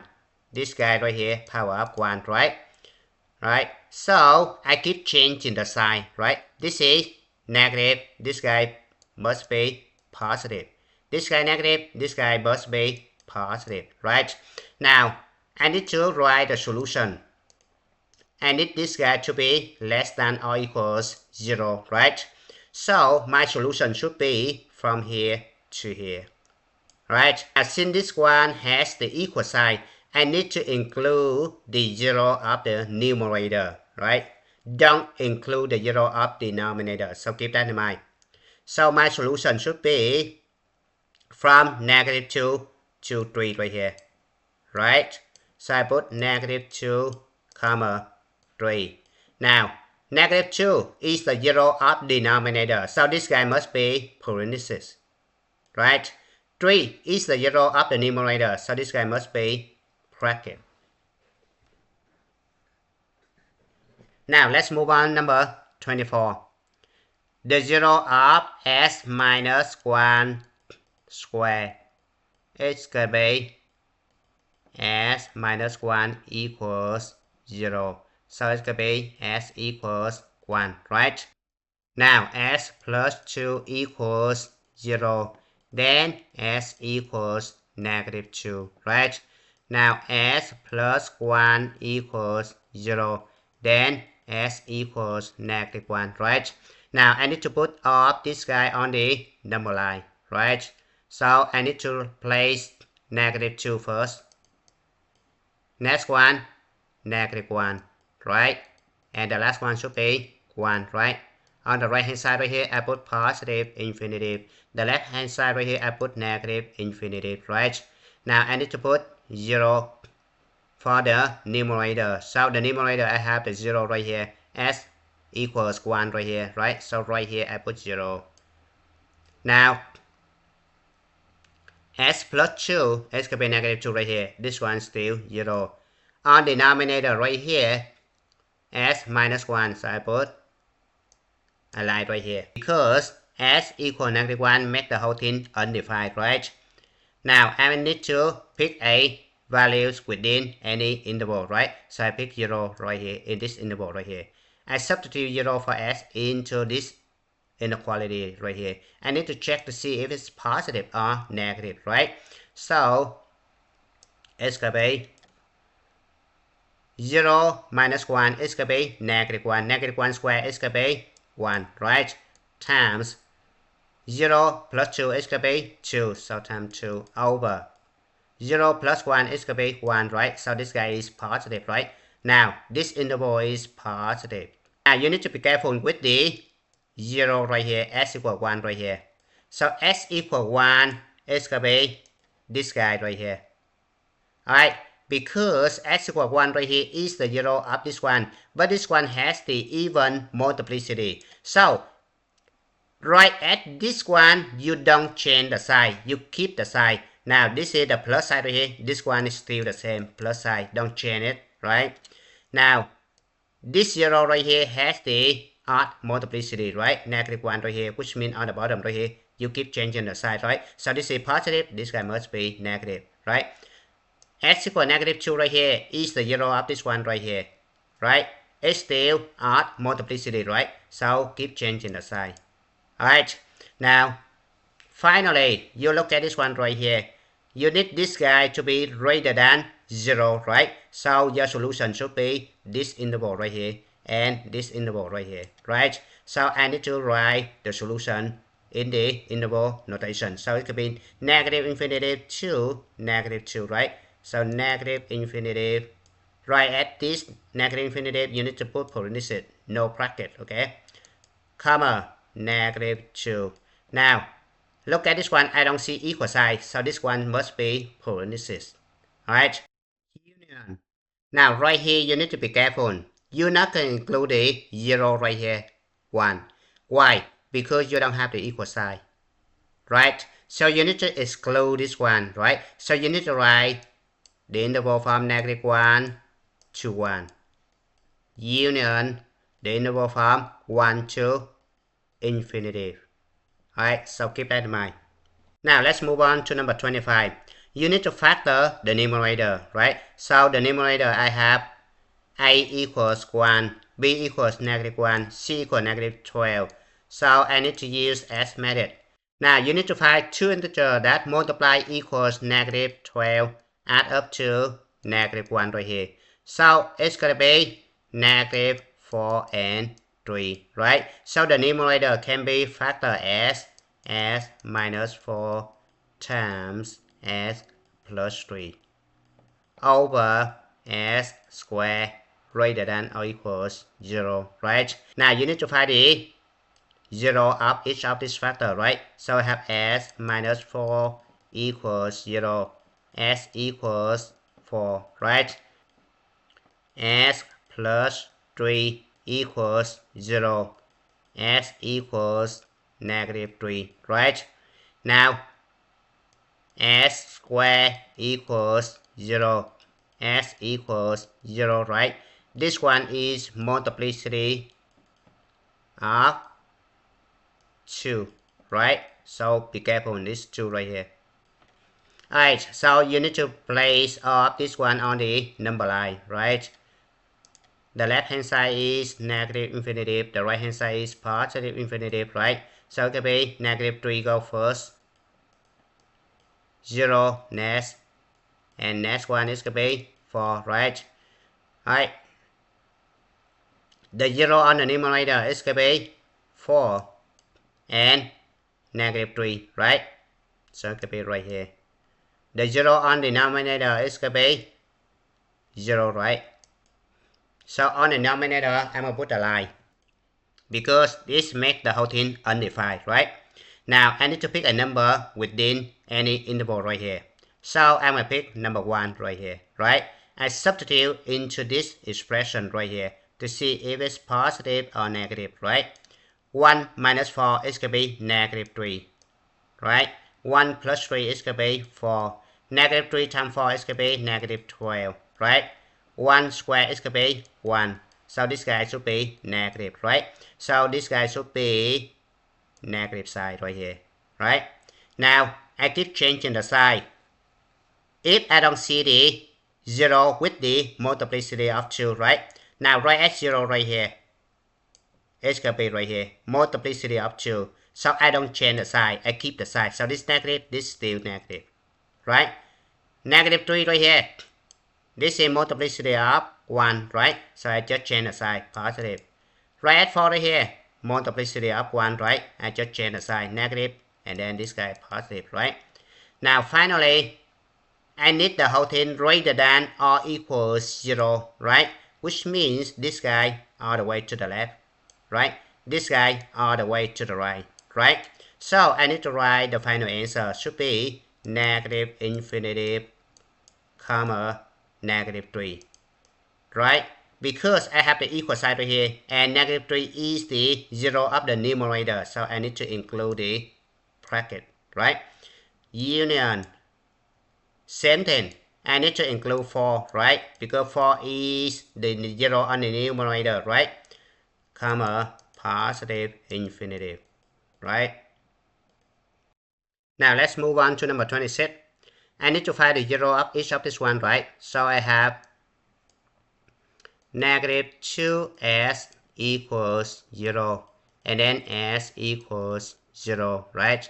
Next one, s minus 3 square equals 0, and then you need s minus 3 equals 0, and then you have s equals 3, right? This one multiplicity of 2, right? So be careful. Now next one, you have s plus 2 equals 0, and then s equals negative 2. This is multiplicity of 1, right? Now the last one, s minus 4 square equals 0, and then s equals 4, right? This one multiplicity of 2, right? Alright, now I need to put all of this guy on the number line. On the left hand side, negative infinitive.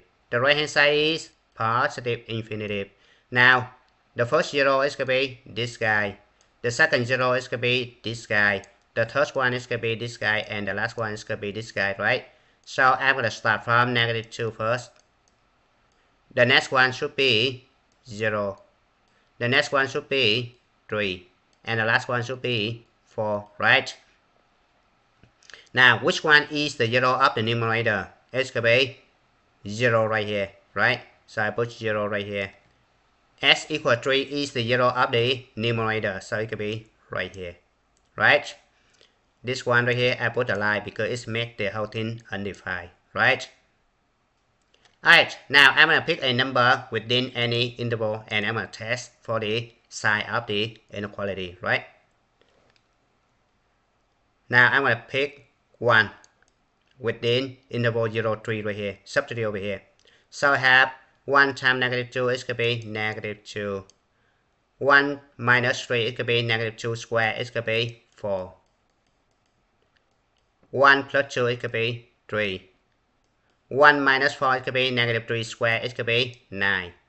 So the whole thing right here should be negative, right? Because negative times 4, positive times 9 right here. So this will be negative, right? So within this interval, I put the negative sign, right? Now I need to check for the even multiplicity, right? Right at 3 right here. This is the even multiplicity right here. Do you see that? Alright. So right here, I don't change the sign. I need to put the negative sign, right? Now I check 4 right here. 4 is still even multiplicity right here, 2. So it's still negative, right? Now I check 0 right here. This is odd multiplicity, right? I need to change the sign, positive. Now I check negative 2 right here. It's odd multiplicity, right? So I need to change the sign, alright? Now finally, I need the whole thing to be less than 0, right? So I pick the one with negative sign, right? So it's going to be right here.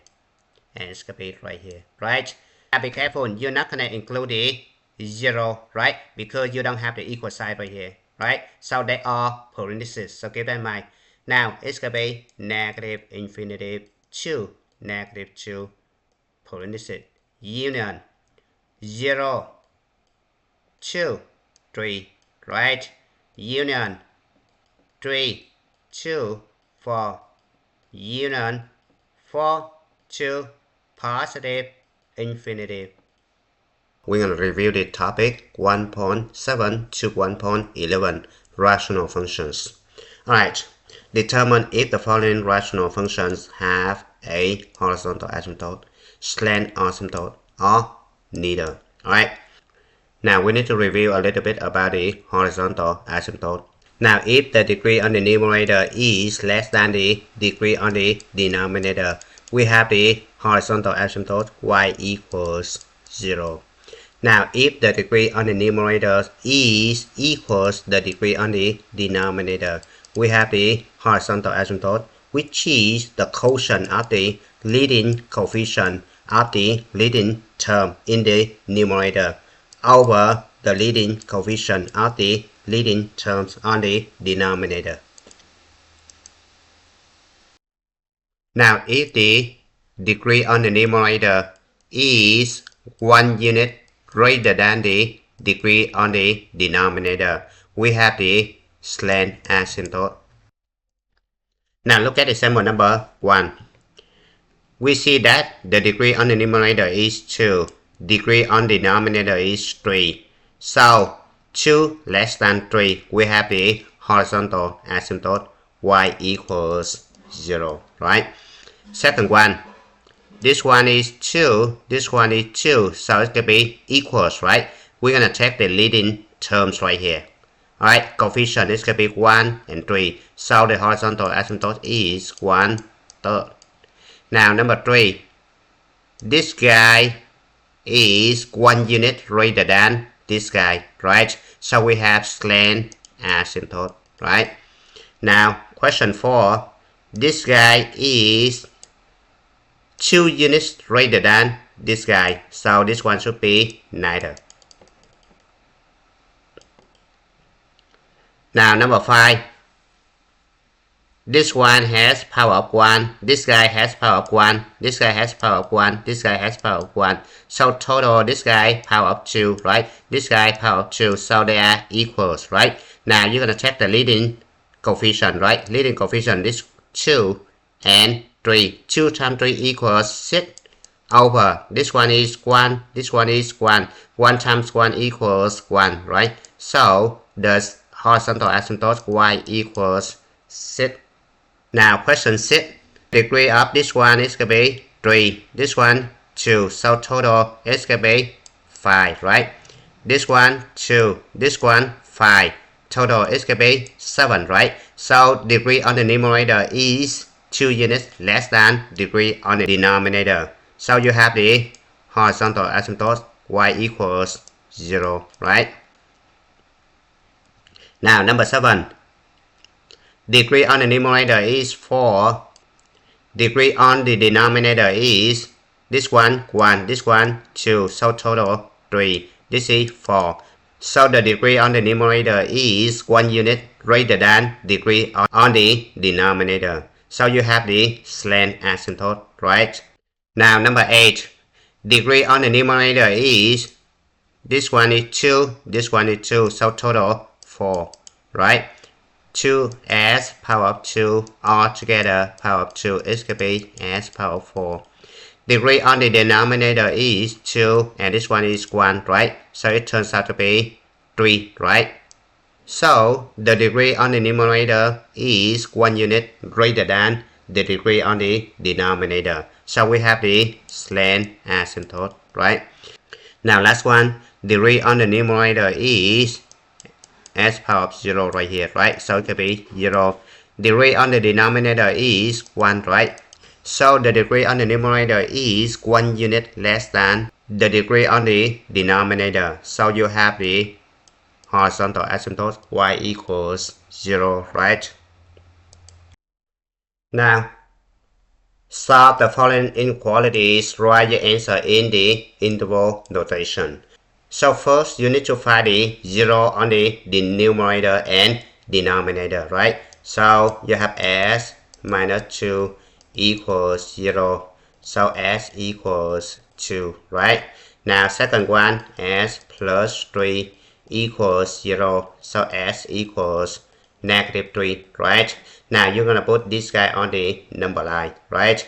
So I have negative 3 go first, right? This one is 2, right? The right hand side you put positive infinity, the left hand side you put negative infinity, right? Right here you put 2 lines for me, right? Now, you're gonna test the sign, right? So, you're gonna pick a number within any interval, right? So I'm gonna pick 0 right here. I substitute into the inequality right here. Now, I'm gonna check the sign, right? So 0 minus 2 is gonna be negative 2. 0 plus 3 is gonna be 3. So this guy actually negative, right? So I put negative side right here. Now I check to see if this guy has the even multiplicity. And then this guy doesn't have any even multiplicity. So I keep changing the sign, right? So the sign should be alternating, right? So this is negative, this guy must be positive. This is negative, this guy must be positive, right? Now what I need to do is to find the interval where this inequality less than or equal to 0, right? So my interval should be this guy right here, right? Negative right here, right? So s, I put s right here, so s must be greater than negative 3 less than 2. Now I need to check to see if I'm gonna include the endpoints, right? So negative 3 right here is on the denominator, so I cannot include negative 3, right? Because if you include negative 3, it's gonna be undefined, right? Now 2 is a 0 on the numerator, so as equal to, I substitute over here, it makes the whole thing equals 0, right? And I have the equal sign right here, so I need to include 2, right? So my final answer must be negative 3 comma 2. Right here I put a bracket, right? Now let's move on to number 11 right here. Alright, so I need to find the 0, right? So s plus 1 equals 0, so s equals negative 1, right? Now second one, s minus 3 equals 0, so s equals 3, right? Third one, s plus 5 equals 0, so s equals negative 5, right? Now be careful, s equals negative 1 right here has a multiplicity of 2, right? Alright, so now I'm gonna place this guy on the number line. I put 3 lines right here. Alright, now I'm gonna pick a number in this interval right here, 0, right? I'm gonna test for the sign, right? So 0 plus 1 is gonna be 1, right? 0 minus 3 is gonna be negative 3. 0 plus 5 is gonna be 5. So this guy is less than 0, right? So right here I put the negative side, right? Now I need to check the side right here. So I look for the 0 right here. This is 3. 3 has the multiplicity of 1, right? So the sign keeps changing, right? So this one positive. Now the 0 right here, negative 1. Okay, negative 1 right here has multiplicity of 2, right? So if a 0 has an even multiplicity, the sign stay, right? So this is negative sign, this is still negative sign, it doesn't change, so keep that in mind. Alright, so next one, 0 negative 5 right here has a multiplicity of 1, right? So the sign keeps changing. Alright, now finally I need to find the interval where the inequality greater than 0, right? So I don't include the endpoint, right? So greater than 0 is gonna be this guy right here and this guy right here, right? Because this positive and this positive, right? So I put s in the middle right here, so it should be greater than 3 less than infinity, and s right here should be greater than negative infinity less than negative 5, right? So I need to write this one in interval notation, so it should be negative infinity comma negative 5. Alright, I need to put parentheses because I don't see any equal sign right here, right? Union 3 to positive infinity, right? Now let's move on to the number 12. Alright, so I need to find the 0, right? So I have negative 3s equals 0, and then s equals 0, right? Next one, s minus 7 equals 0, and then s equals 7, right? Now next one, s plus 2 equals 0, and then s equals negative 2, right? Right, this one we have the multiplicity of 2, so you need to be careful with this guy. So we're gonna put this guy on the number line, right? Now the left hand side always negative infinity, the right hand side always positive infinity. Alright, so we have 3 0, it's gonna be 0, 7 and negative 2, right? So negative 2 go first, 0 right here and 7 right here, right? Alright, so I put the line right here. Alright, so now I'm gonna pick a number within any interval and I'm gonna test for the sign, right? So I'm gonna pick 1 right here, right? Within 0 and 7. So I substitute over here, so I have negative 3 times 1 is gonna be negative 3. 1 minus 7 is gonna be negative 6, right? Over 1 plus 2 is gonna be 3, right? So 3 squared. So this guy always positive, right? So we need to put positive side right here. Alright, now we're going to check for this one right here. 7. 7 has multiplicity of 1, right? So we need to change the sign, so it could be negative. Now 0 right here has a multiplicity of 1, right? So we need to keep changing the sign, right? Now x equals negative 2 right here has an even multiplicity right here, right? So you need to keep the sign, right? So this is negative, this guy must be negative. Alright, now finally we need to find the solution, right? So we need the inequality to be greater than or equals 0, right? So this one right here, greater than or equal to 0, right? That's it, right? So I put s in the middle right here. Alright, so s must be from greater than 0, less than 7. Now I'm going to check to see if I'm going to include the endpoint, right? So I have the equal sign right here. So any 0 on the numerator must be included, right? So I have s equals 0 right here. So I need to put equal sign right here. S equals 7 right here is on the numerator right here, right? So I need to put the equal sign right here. So finally I have 0, 7. Now number 13, we need to factor this one out, right? So s squared plus 3s minus 28. We're going to use s method. Alright, now a equals 1, b equals 3, and c equals negative 28, right? So we're going to put negative 28 right here, which is c, right? We put b right here, which is 3. Now we need to find two integers multiply equals negative 28 add up to 3, which is 7 and negative 4, right? So the top becomes s minus 4 times s plus 7. Alright, the bottom, we need to factor s out. So we have s minus 9 inside, right? Less than 0. Now we need to find the zeros, right? So we have s minus 4 equals 0. S equals 4, right? Now s plus 7 equals 0. S equals negative 7. Now s right here equals 0, right? The last one, s minus 9 equals 0.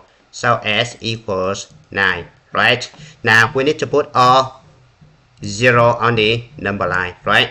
Now I'm going to pick a number within this interval right here. I pick 1. Alright, I substitute over here. Then I'm going to test for the sign, right? Alright, so I have 1 minus 4 is going to be negative 3. 1 plus 7 is going to be 8. 1 outside. 1 minus 9 is going to be negative 8. So this guy positive, right? So I'm going to put the plus side right here. Now I'm going to check to see if there is an even multiplicity. So there's none, right? So I keep changing the side, right? So this is positive, this must be negative, positive. This is positive, this guy must be negative, and this is positive, right?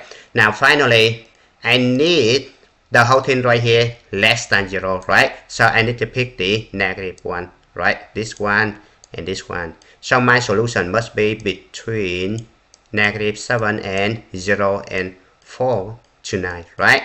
So it could be negative 7, 0. Now I look at this one, I don't see the equal sign, so I don't include the endpoint, right? So I put parentheses for this guy and this guy. Union 4 to 9, right? Alright, next one. For each of the following rational function, identify and label any value of s where the function has a hole or vertical asymptote. Alright, now keep in mind, the vertical asymptote always dominates the hole. The hole dominates the 0. Alright, so keep that in mind. If the vertical asymptote and the hole occurs at the same time, the vertical asymptote dominates the holes, right? So look at the number 14 right here. You see that s plus 4 and s plus 4, these guys are common factor on the numerator and denominator. So it should be cancelled out, right? So if you cancel out the common factor, this guy must be a whole, right? So a whole is s plus 4 equals 0, and then s equals negative 4, right? This is a whole. Now, the vertical asymptote is anything remaining on the denominator. So you only have s minus 1 left right here. So s minus 1 equals 0, and then s equals 1. This one is the vertical asymptote. This one is the whole. So keep that in mind. Now number 15, you have s minus 3 and s minus 3, you cancel out, right? So you only have s plus 2 over s minus 3 times s minus 8, right? Now look at this one right here.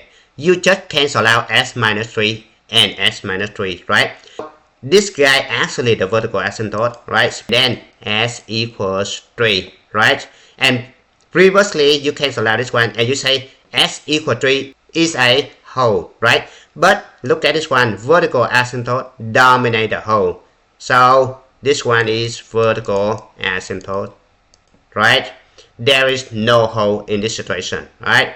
Now another vertical asymptote, s minus 8 equals 0, and then s equals 8. Now let's move on to question number 16 right here. This guy and this guy cancel out, right? So we only have s minus 7 left on the numerator times s plus 1 over 2s, right?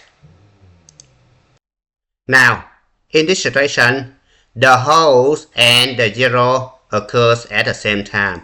The whole dominates the 0, right? So s equals 7 is not a 0. It must be a whole, right? So s minus 7 equals 0. And then s equals 7. This one is the whole. Now, the vertical asymptote, you just let the denominator equal 0, right? So you have 2s equals 0. So s must be equal to 0, right? So this is the vertical asymptote. Now let's move on to number 17. We need to factor this one out, right? We're going to use s method for each of this one, right? So the first one, a equals 1, b equals negative 4, and c equals negative 12, right? So we need to find two number multiply equals c, which is negative 12. Add up to negative 4, right? Which is b, right? Now it's going to be negative 6 and 2, right? So the top should be s minus 6 times s plus 2. Now the bottom, you still use the s method, right? Find two numbers that multiply equals 36 and add up to negative 12. It's gonna be negative 6 and negative 6, right? So the bottom should be s minus 6 times s minus 6, right? Alright, so we have s plus 2 over s minus 6, right? So you have s minus 6 equals 0, and then s equals 6. This one is the vertical asymptote. Now remember that you have a whole s equals 6. You have the vertical s equals 6. The vertical asymptote dominates the whole. So in this situation, you don't have the wholes anymore. You only have the vertical asymptote. So keep that in mind. Now let's move on to number 18. We need to factor the numerator. Alright, so a squared minus 9, we're going to use the formula a squared minus b squared equals a minus b times a plus b. Right, this one is the difference of square formula, right? So it's going to be s minus 3 times s plus 3, right? Because 9 right here, you can write 9s 3 squared, right? Now, the denominator right here, you just factor s out. So you have s squared plus s minus 6, right? Now, you need to use the s method to factor each trinomial out, right? So you're gonna put C right here, it's gonna be negative 6. You're gonna put B right here, it's gonna be 1, right? Now you need to find two integers multiply equals negative 6 add up to 1, which is 3 and negative 2, right? So s squared plus s minus 6 can be written as s plus 3 times s minus 2, right?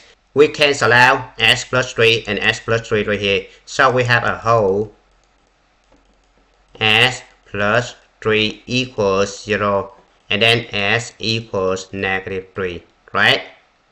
Now you have this guy and this guy on the denominator. So we have two vertical asymptotes. The first one is going to be s equals 0, right? The second one is going to be s minus 2 equals 0 and then s equals 2, right? Now let's move on to number 19. Alright, first we need to cancel out the numerator and denominator to find a whole if possible, right? So this one and this one cancel out. So we have s plus 3 power of 2 on the numerator, right? Denominator is going to be s minus 5 altogether squared, right? So because you cancel out this one, so s plus 3 equals 0 is a whole, right? So s equals negative 3. This one is a whole. Now second one, you have s minus 5 equals 0 because it's on the denominator, right? So you have s equals 5 and this is the vertical asymptote. Now since you cancel out s minus 5 and s minus 5 right here and you say this one is the whole, yes, of course, but because you have the vertical asymptote and the whole occurs at the same time right here, right? So vertical asymptote dominates the whole, right? So in this situation, we don't have the wholes. We only have the vertical asymptote. Now let's move on to the next one. Write the equation of the horizontal or slant asymptote for each of the following rational functions. Alright, so we need to check for the degree on the numerator and the degree on the denominator. So since this guy and this guy have the same degree, right? We have the horizontal asymptote, right? So the horizontal asymptote is going to be the quotient of the leading term, right? The leading terms right here, right? So we have s squared over 3s squared. Now we cancel out s squared and s squared, so the answer must be 1/3, right? So y equals 1/3 is the horizontal asymptote. Now let's move on to the number 21, right? So the degree on the numerator is 3. Degree on the denominator is 4. So it's going to be 1 unit less than this one, right? So we have the horizontal asymptote y equals 0, right?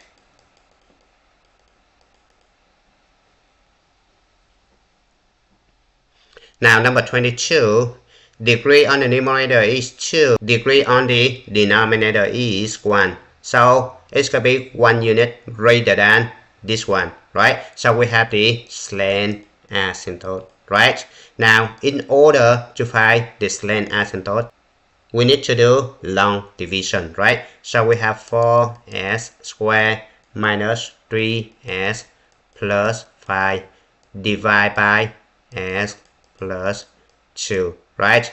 Now if you want to review how to do long division and synthetic division, please check out the links in the description below, right? Alright, now 4 divided by 1 is going to be 4. S squared divided by s is going to be s. I'm going to multiply this guy back. So 4s times s is going to be 4s squared. Alright, I'm going to change the sign. It's going to be negative 4s. 4s times 2 is going to be 8s. I'm going to change this negative 8s. And then I do addition. Alright. So this one cancel out. Negative 3s plus negative 8s is going to be negative 11s. I'm going to print 5 down. Right. Now next one. Negative 11 divided by 1 is going to be negative 11. S divided by s is going to be 1, so I don't need to write. right? So I'm going to multiply this guy back. Negative 11 times 1s, it could be negative 11s. So I change the sign, it could be plus 11s. Negative 11 times 2, it could be negative 22. So I need to change the sign, it could be plus 22. Right? Now I'm going to add this guy up. So this one cancel out. 22 plus 5, it could be 27.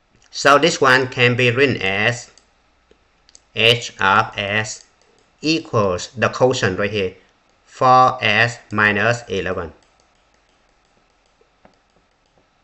Alright, the remainder right here, 27. So plus 27 divided by the divisor right here. So you need to put divisor as plus 2. Alright, finally, the slant asymptote is y equals 4s minus 11, which is the quotient. Alright, so keep that in mind. Now let's move on to number 23. Degree on the numerator is 3. Degree on the denominator is 2. So it can be 1 unit greater, right? So we have the slant asymptote, right? So we need to do long division again. Now the leading terms right here, s cubed, leading term right here, s squared. S cubed divided by s squared, it could be s. Now I'm going to multiply this guy back. S times s squared, it could be s cubed. I put s cubed right here. I need to change the sign. S times s could be s squared. I need to change the sign. It could be minus s squared. S times 3, it could be 3s. I need to change the sign. It could be negative 3s. Now I need to add them up. So this one cancel out. This guy add this guy, it could be negative 3s squared. 4s at negative 3s, it could be plus s, right? I need to bring this one down, minus 1, right? Now, the leading terms right here, negative 3s squared, divided by this one, it could be negative 3, right? Multiply this guy back, it could be negative 3s squared, so I need to change the sign, it should be plus 3s squared, right? Negative 3 times s, it could be negative 3s, I need to change the sign, it should be plus 3s. Negative 3 times 3, it could be negative 9. Change the sign, it could be plus 9. Right? Now I need to add them up. Alright, so I have this one cancel out. It could be 4s plus 8. Right? Now since the degree of the remainder right here is 1, less than the degree of the divisor right here. So I'm going to stop right here. Right? So my slant asymptote should be s minus 3, right? So y equals s minus 3 is the slant asymptote. Let's move on to number 24. Degree right here is 1. Degree right here is 1. Degree right here is 1. So total is 3. Degree on the bottom right here is 3. So the numerator and denominator have the same degree. So we have the horizontal asymptote only, right? Now the leading terms on the numerator is 2s times s, it could be s cubed. The leading terms on the denominator is s cubed only, right? Right here, s cubed. So it's gonna be 2. So y equals 2 is the horizontal asymptote. Now be careful with this guy right here. When you expand this one, now a lot of students make mistake. They say s minus 7 cubed equals s cubed minus 7 cubed. This is wrong. Alright, you need to get rid of this mistake. You need to apply the formula a minus b all together cubed equals a cubed minus 3a squared b plus 3ab squared minus b cubed. Now let's move on to the example number 25. Degree on the numerator is 2 right here and 2 right here, total 4, right? This guy 2 and this guy 3, so total 5. So the degree on the numerator is less than degree on the denominator. We have the horizontal asymptote. Y equals 0, right? Now let's move on to number 26. The graph of the rational function f is shown above. Which of the following could be an expression for f of s? Alright, so we look at this one, we see that there is a whole, right? So we need to write a fraction right here. A whole s equals 5, right? So you see that s equals 5. So then you need to convert this one into the factor, right? So subtract 5 both sides. So you have s minus 5 equals 0, right? So you have the factor s minus 5, right? So you put s minus 5 right here. You know that the whole occurs when the numerator and the denominator have the common factor, right? So you need to put s minus 5 on the denominator, right? Now you have the vertical asymptote right here, s equals 2, right? So you have s equals 2. Now convert this one into the factor, so subtract 2 both sides. So you have s minus 2 equals 0, right? So you put s minus 2 right here on the denominator, right? Now look at this one. You have the horizontal asymptote y equals 1, right? So since the horizontal asymptote y equals 1, which means the degree on the numerator and the degree on the denominator must be the same, right? So on the numerator right here, you only have this one power of 1, this is power of 1, this one power of 1. So we need one more factor right here, so that the numerator and denominator have the same degree, right? So how do we find this one? Look at the 0 right here.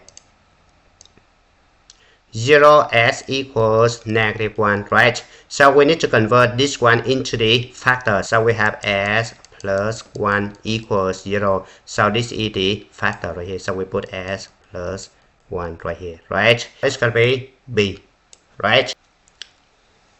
Now, question number 27. The graph of the rational function k has a whole s equals 3. Vertical asymptote s equals negative 2. Which of the following could be k? Alright, so you have a whole right here. So you need to convert this one into the factors. So you need to subtract 3 both sides, right? So s minus 3 equals 0. So this is a factor. Now you need to convert this one into the factor too, right? So you need to add 2 both sides, right? So I have s plus 2 equals 0, right? Now vertical asymptote, so I need to put s plus 2 on the bottom, right? Now the wholes right here, s equals 3, right? So on the top and bottom must have s minus 3, right? Okay, now we're gonna check. We have a whole s minus 3. This could be right? This one wrong, right? This one has the whole s equals 3 right here. But this one doesn't have the vertical asymptote s equals negative 2, right? This is s plus 2, but this one s minus 2. So this one wrong. Now this one doesn't have a whole s equals 3, right? So this one wrong. So only A is correct. Now let's move on to number 28. Let the function g of s equals this one. Which of the following statements about g is correct? Right? The graph of g has the vertical asymptote s equals 2.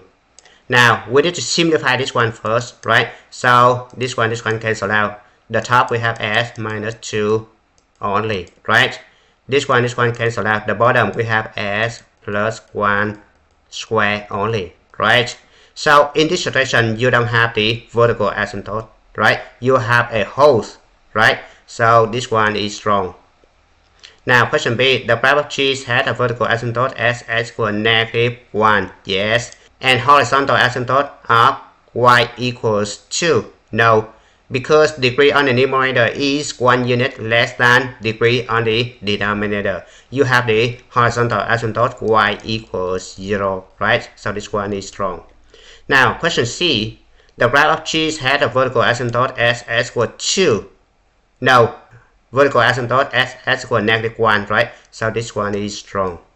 Now, D. The graph of g has vertical asymptote s equals negative 1 and horizontal asymptote of y equals 0. Yes, that's correct. Now, let's move on to the number 29. Let the function h of s equals s minus 2 power 5 minus s to the 5th over 3 times s power 4. Which of the following statements about the graph of h is correct, right?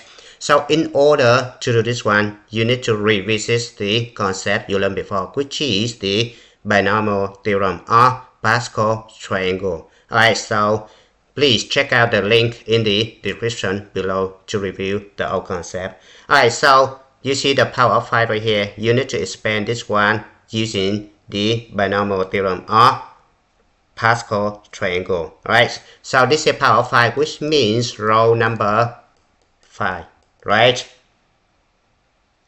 Now look at this one. You see the negative side right here.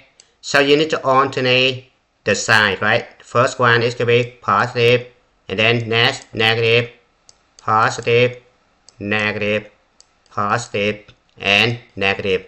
Now if you see the plus side right here, and then every single thing right here must be plus sign, right?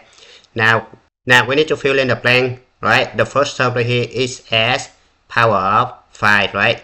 So it can be s power of 5. The second term right here should be power of 0, right? So power of 0 we don't need to write, right? Next one, negative 5 times s power of 4, right? Remember that the exponent of the first term right here going down by 1 each times. The exponent of the second term right here going up by 1 each time. So keep that in mind. 2 power of 1, right? This one 10 times s power of 3 and 2 power of 2. Now keep in mind, you already put negative sign in front of this coefficient right here, so you don't need to print negative 2 inside right here, so be careful. Now negative 10 times s power of 2 times 2 power 3. Keep in mind, you need to add the exponent up to make sure they all equals 5 right here. Alright, next one, 5 times s power of 1, 2 power of 4. And the last one, negative 1 times 2 power of 5. S power of 0, you don't need to write, right? Then you're going to subtract s power of 5 right here, right? So I need to simplify this one, so this one cancel out. So the numerator only have this guy left, right? Over denominator, which is 3 times s power of 4, right? Now, I don't need to simplify this one because the question only asks you to find the horizontal asymptote, right? Now you look at the numerator and denominator to see the exponent are the same, right? So exponent right here 4, exponent right here is 4, so they are the same, right? So the leading term is going to be negative 5 s power 4 times 2, right? Over 3 times s power 4, right? Now I just simplify s power 4, so finally I have negative 10 over 3. This is my horizontal asymptote. So the answer must be D. Now let's move on to the last question. Let rs equals s squared plus s minus 6 over s cubed minus 5s squared plus 6s. Which of the following values of s are 0 on the graph of R? Alright, so we need to factor the numerator, right, and denominator.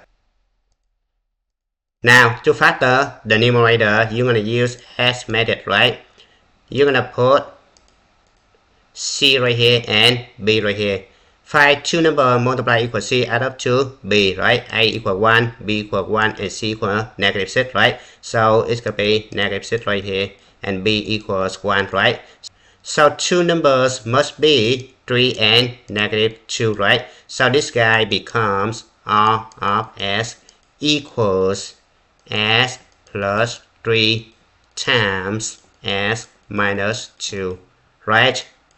Denominator becomes, I'm going to factor s out first, right? So it could be s squared minus 5s plus 6, right? Now I'm going to use S method for this guy, right? So I put C equals 6 and B equals negative 5, right? So two numbers multiply equals 6 add up to negative 5, which is negative 2 and negative 3, right? So this guy turns out to be S times S minus 2 times S minus 3, right? So I put it over here, S times s minus 3 times s minus 2, right?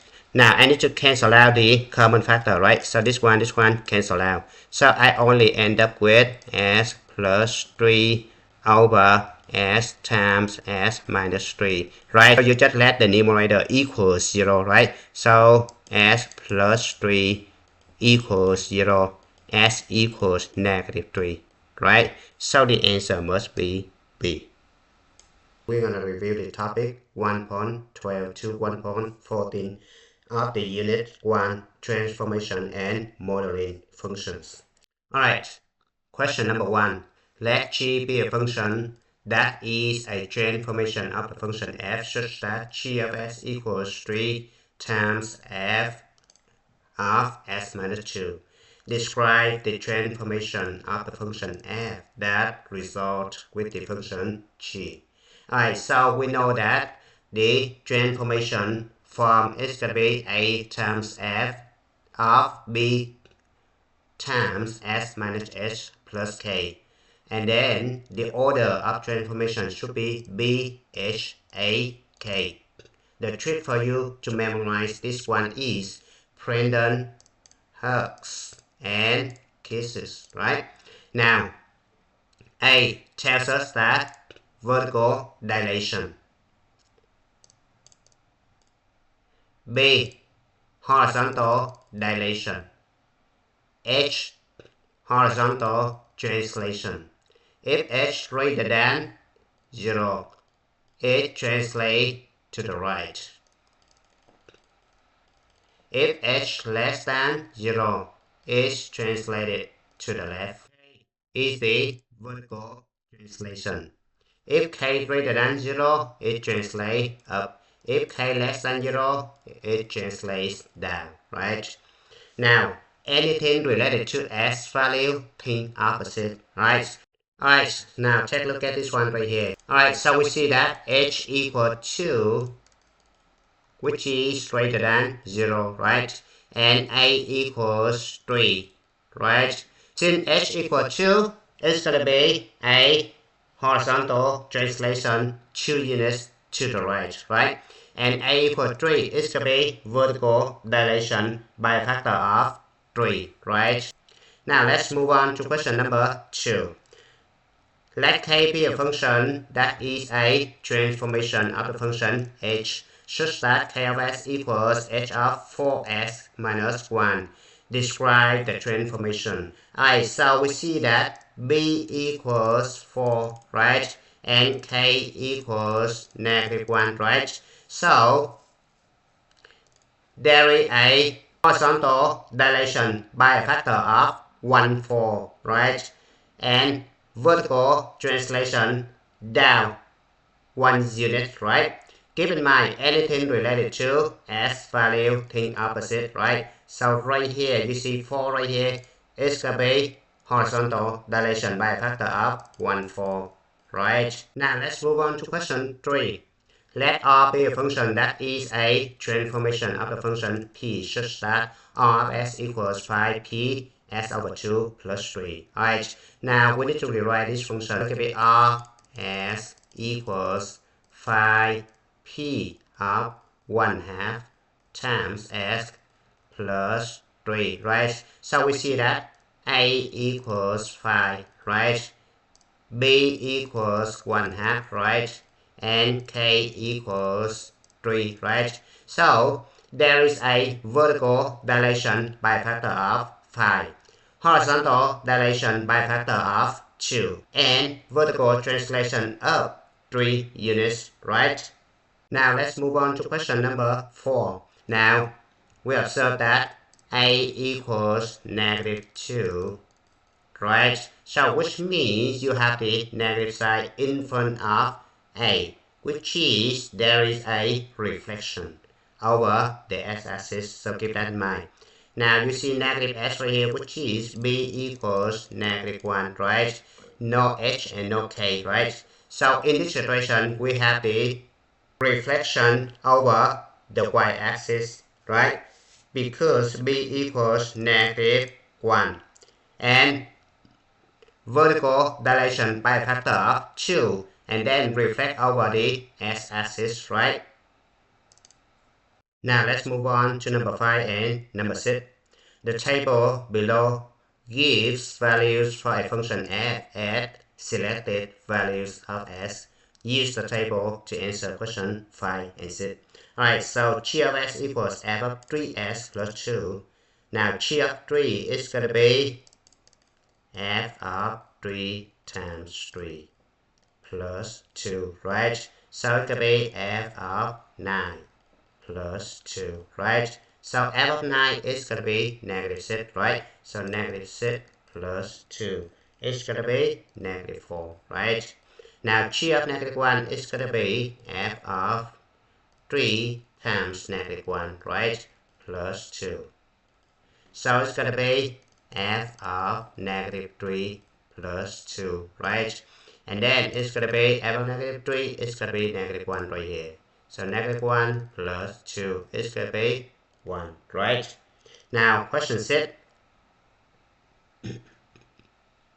h of 3 equals negative 2 f of 3 plus 3, right? So it's going to be negative 2 f of 6, right? F of 6 equals 5, so it could be negative 2 times 5 equals negative 10, right?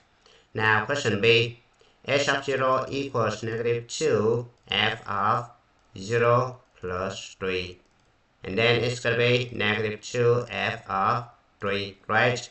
Now, f of 3 equals negative 2 right here. So negative 2 times negative 2 is going to be 4, right? Now, let's move on to question number 7. The function k is constructed by applying 3 transformations to the graph of h in this order. First, horizontal dilation by a factor of 1/2, right? So when we talk about the horizontal dilation, which means we talk about the value of b, right? Because b related to s, right? So when it comes to any variable related to s, think opposite, right? It's going to be b equals 2, right? Vertical dilation by a factor of 3, which is a equals 3, right? Now, vertical translation.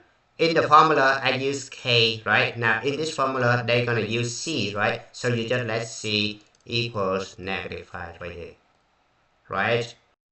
Now, let's move on to question number 8.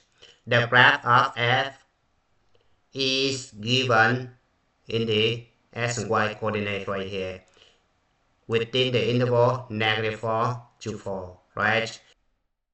The graph of g is f of x plus 1 minus 2. Alright, so observe that h equals negative 1, right?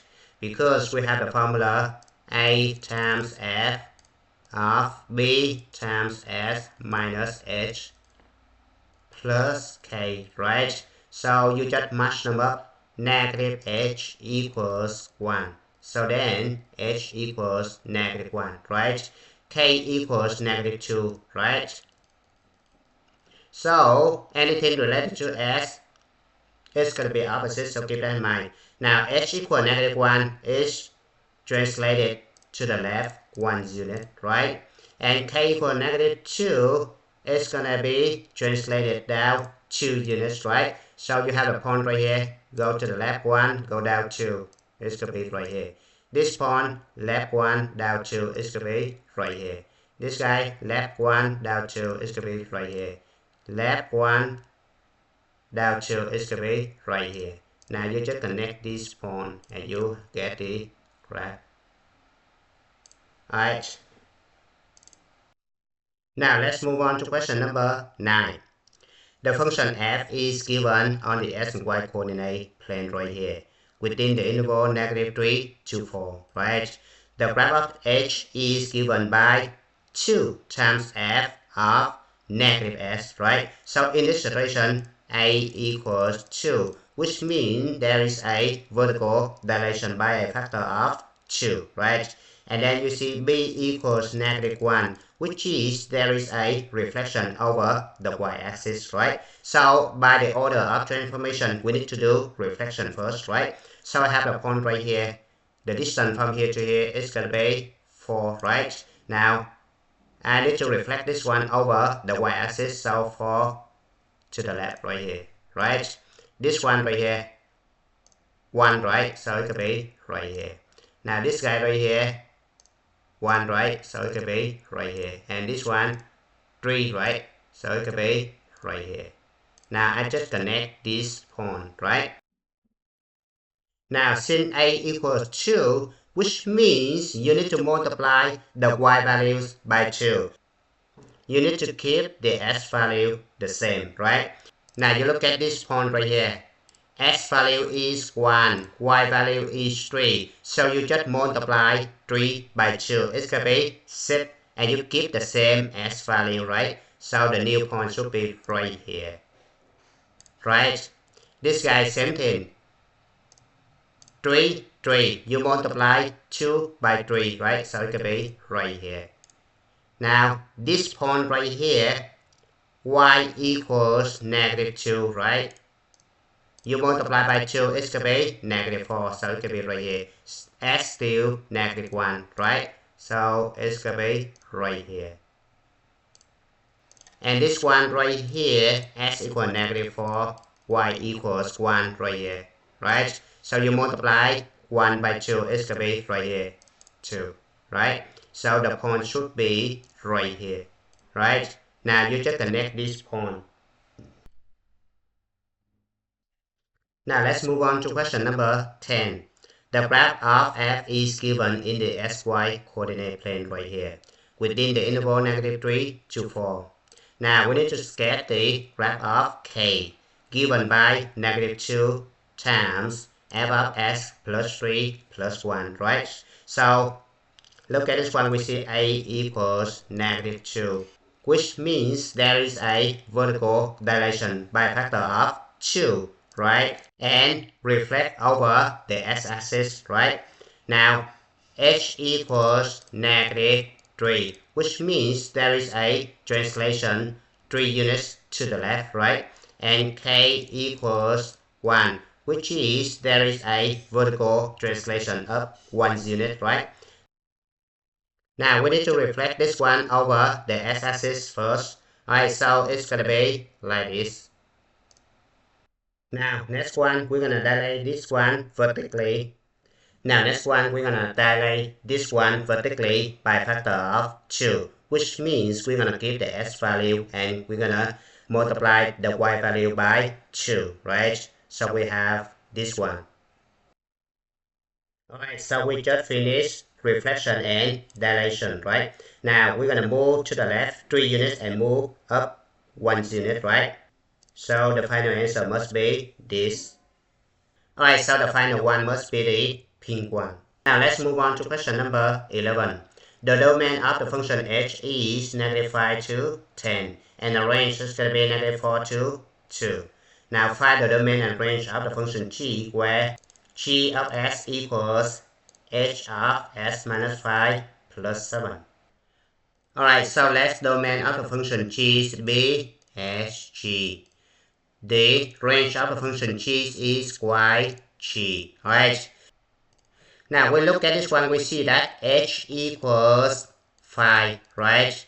K equals 7, right? So basically, I have s, h. You look at this one right here, anything related to s value, thing opposite, right? So this is subtract 5, which means you need to add 5 equals hg, right? Now, this one right here is the vertical shape, right? So you don't need to change anything, right? So we have yh plus 7 equals yg. Alright, keep in mind you only do the opposite thing when it's related to s value, right? Now the domain of the function h is given right here, right? So I just substitute -5 and 10 for h of h right here. So I have hg is going to be from -5, substitute over here, -5 plus 5, it could be 0. 10 substitute over here, it's going to be 15, right? Now the range, -4 substitute over here, it's going to be 3, right? 2 substitute over here, it's going to be 9, right? Now let's move on to question number 12. The domain of the function k is -4 to 8, and the range is going to be -7 to 3. Find the domain and the range of the function r, where r of s equals 2 times k s over 3 plus 1, right? So I just rewrite this one a little bit. This could be 2 k of 1/3 s plus 1, right? So I know that a equals 2, right? b equals 1/3, right? Now I just undo this one to get the function r, right? Does it mean I'm going to do the vertical dilation by a factor of 2 on the function k to get the function r, right? And I'm going to do the horizontal dilation by a factor of 3 on the function k to get the function r, right? Now, as I told you before, anything related to s value, thing opposite. Alright, so this is 1/3, right? It's going to be 3, right? So I have 3 s k. It's going to be s r, right? And we have the vertical dilation right here and vertical translation right here, right? So it's going to be 2yk plus 1 equals yr, right? Now,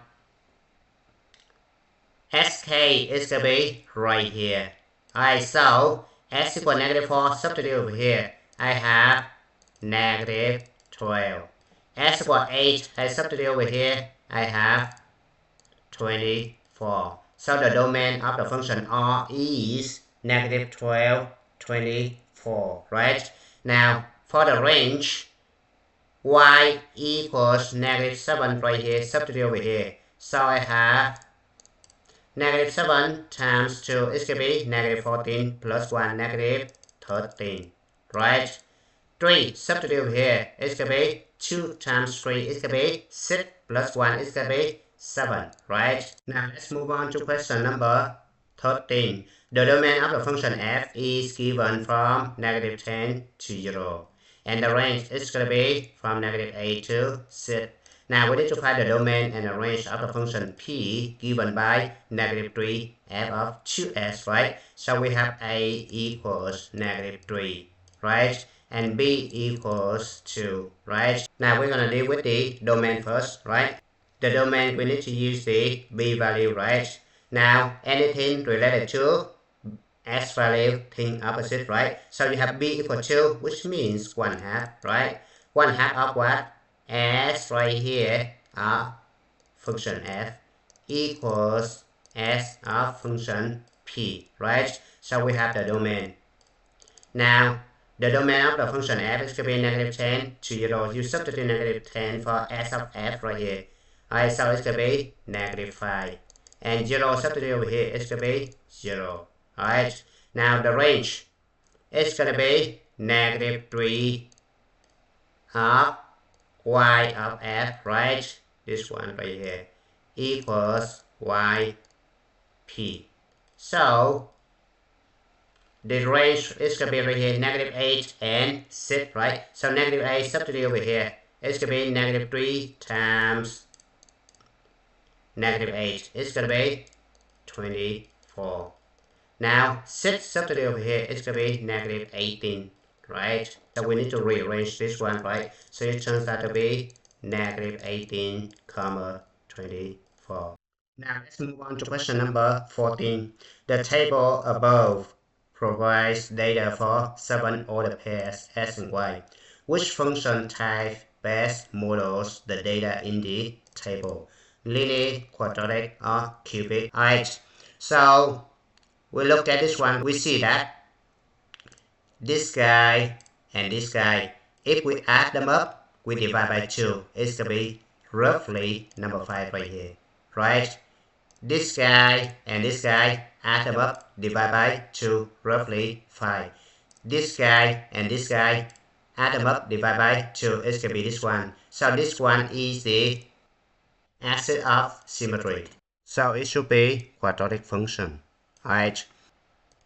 So you know that quadratic function is going to be something like this, right? And the aspect of symmetry is the one that split the quadratic function in half, right? This one is the vertex, so the vertex right here. Alright, aspect of symmetry s equals 5, right? For the left branch, the y values going down, log 40, 11, 3, right? The right branch is going up, log 3.7, 11.25, and 39.5, right? Now let's move on to question B. Write the equation of the regression model for the data in the table. Alright, so we're going to use the calculator because this question requires us to use the calculator, right? So I'm going to use the TIN-SPY calculator first, right? So this is the home screen of the TIN-SPY calculator. Now you need to hit spreadsheet right here, this table right here. Alright. Now you need to name the column, right? I name as. For the second column right here, I name Y. Now I need to input the values for the table, right? Alright, now after you input the values for the table, you're gonna move your cursor to the right of these two columns right here. So it should be right here. Alright, now you're gonna hit menu number 4 right here. Start. Number 1, start calculation.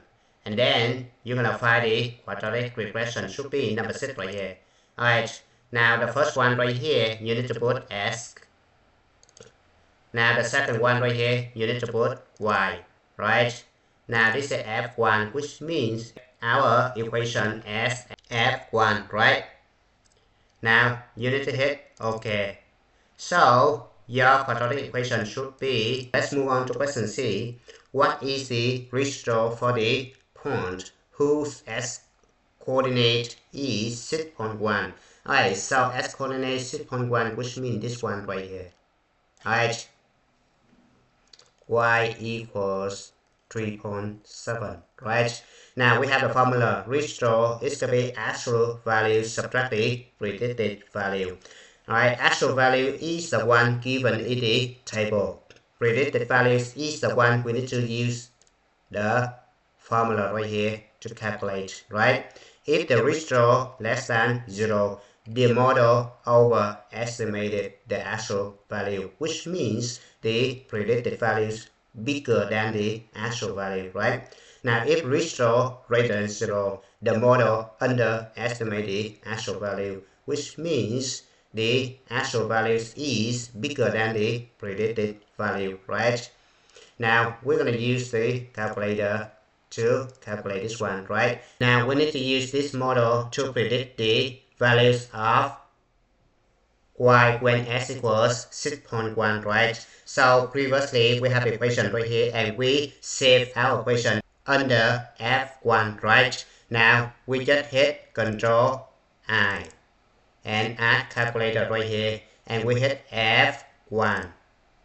Alright, hit parenthesis, hit 6.1 and then hit enter.